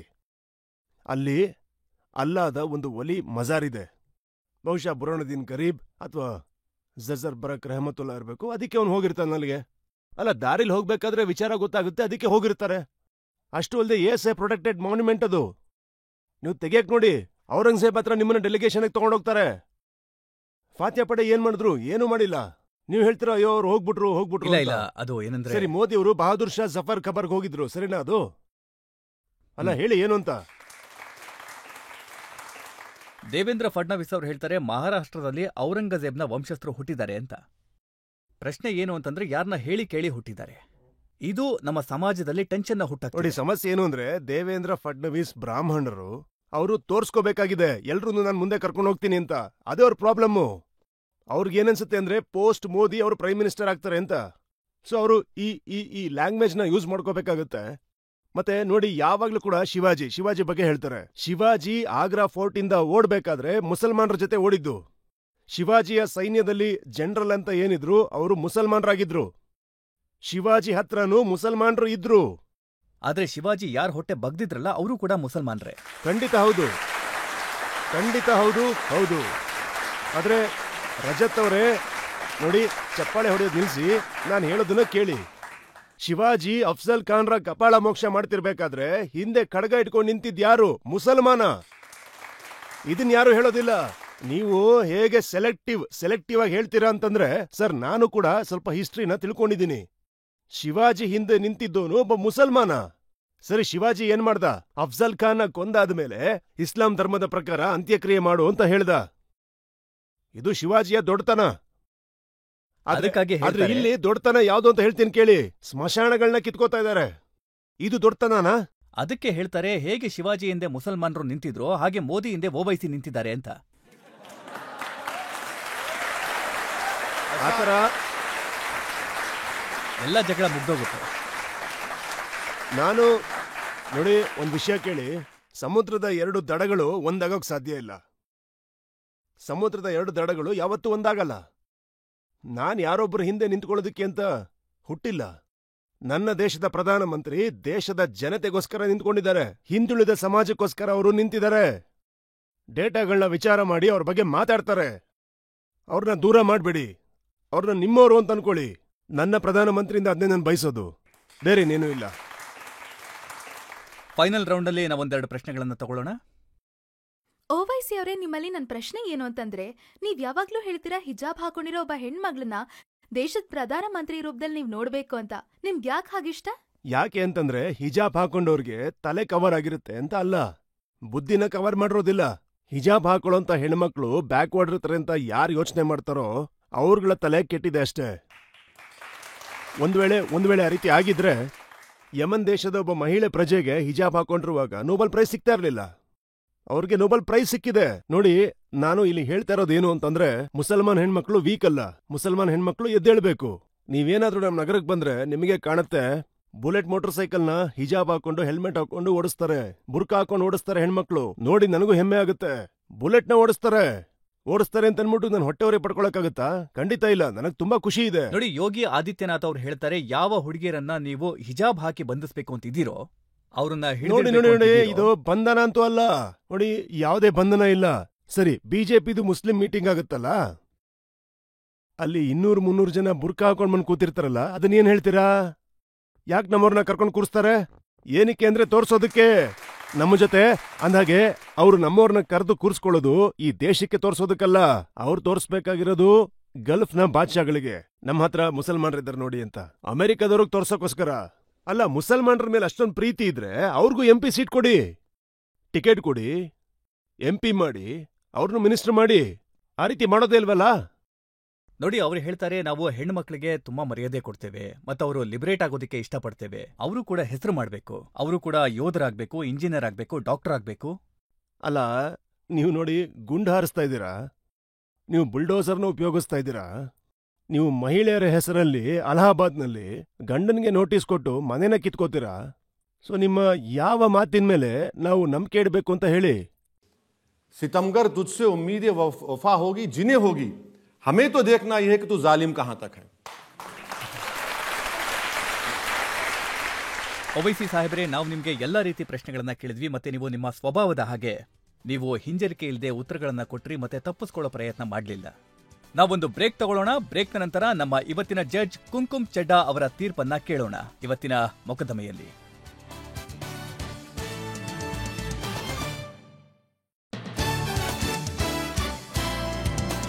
Welcome back. ನಾವು ಇವತ್ತು ಮೊಕದ್ದಮೆ ನಡೆಸಿದ್ದು ಬ್ಯಾರಿಸ್ಟರ್ ಅಸಾದುದ್ದೀನ್ ಓವೈಸಿ ಅವರ ಮೇಲೆ. ಅವರನ್ನ ಕೇಳಿದ್ವಿ ಅವರ ಆರಂಭಿಕ ಜೀವನದ ಬಗ್ಗೆ, ಅವರ ಪರಂಪರೆಯ ಬಗ್ಗೆ, ಅವರ ತತ್ವಗಳ ಬಗ್ಗೆ, ಅವರ ದಿಟ್ಟ ಹೇಳಿಕೆಗಳ ಬಗ್ಗೆ. ಈಗ ಸಮಯ ಬಂದಿದೆ ಇವತ್ತಿನ ಜಡ್ಜ್ ಹಿಂದೂಸ್ತಾನ್ ಟೈಮ್ಸ್ನ ಅನುಭವಿ ಪತ್ರಕರ್ತರಾದ ಕುಂಕುಮ್ ಚೆಡ್ಡಾ ಅವರ ತೀರ್ಪನ್ನ ಕೇಳೋದಕ್ಕೆ. ಓವೈಸಿ ಅವರು ತಮ್ಮ ಕೆಲಸದ ಒಂದು ಅದ್ಭುತವಾದ ಧ್ವನಿ. ಅವರು ಮಾತಾಡೋಕ್ ಶುರು ಮಾಡಿದ್ರೆ ಪ್ರತಿಯೊಬ್ರು ಕೇಳಿಸ್ಕೋತಾರೆ. Everyone listens when Owaisi speaks. ಅವ್ರ ಮಾತಲ್ಲಿ ಅರ್ಥ ಇರತ್ತೆ, ಮತ್ತೆ ಅವ್ರ ಮಾತಲ್ಲಿ ಅಗ್ರೆಷನ್ ಮತ್ತೆ ಒಂದು ಫೈರ್ ಎಲಿಮೆಂಟ್ ಇದೆ, ಮತ್ತಿದು ಅವರ ಪರ್ಸ್ನಾಲಿಟಿ. ಸೊ ಅಗ್ರೆಷನ್ನ ಅವರಿಂದ ಬೇರೆ ಮಾಡೋದಕ್ಕೆ ಸಾಧ್ಯನೇ ಇಲ್ಲ. It is like segregating fire from wood or taking away the trees from the forest, so to speak. Rajat Sharma is a sharp, he is of course a colleague. ಅವರು ತುಂಬಾ ತೀಕ್ಷ್ಣರು ಮತ್ತೆ ಭೇದ ಭಾವ ಇಲ್ದಿರೋರು. ಹಾಗಾಗಿ ಇವತ್ತಿನ ಈ ಸ್ಪರ್ಧೆ ಅಥವಾ ಇವತ್ತಿನ ಈ ಸಂಭಾಷಣೆ ಏನಿದೆ ಅದು ಒಂದು ಲೆವೆಲ್ ಪ್ಲೇಯಿಂಗ್ ಫೀಲ್ಡ್ ಥರ ಇತ್ತು, and it was at the same level. So ತೀರ್ಮಾನ ಕೊಡೋದು ತುಂಬಾ ಕಷ್ಟ. ಬಟ್ ಓವೈಸಿ ಅವರು ಪ್ರತಿಯೊಂದಕ್ಕೂ ಪ್ರತಿಯೊಂದು ಪ್ರಶ್ನೆಗೂ ಸರಿಯಾದಂಥ ಉತ್ತರನ ಕೊಟ್ಟಿದ್ದಾರೆ. ಹಾಗಾಗಿ ಈ ನ್ಯಾಯಾಲಯ ಅವ್ರಿಗೆ ಕೊಡೋಂಥ ತೀರ್ಪೇನಂದ್ರೆ, ಅವರ ಭಾಷೆಯ ಮೇಲೆ ಸ್ವಲ್ಪ ಹಿಡ್ತ ಇರ್ಬೇಕು, ಅದ್ರ ಜೊತೆಗೆ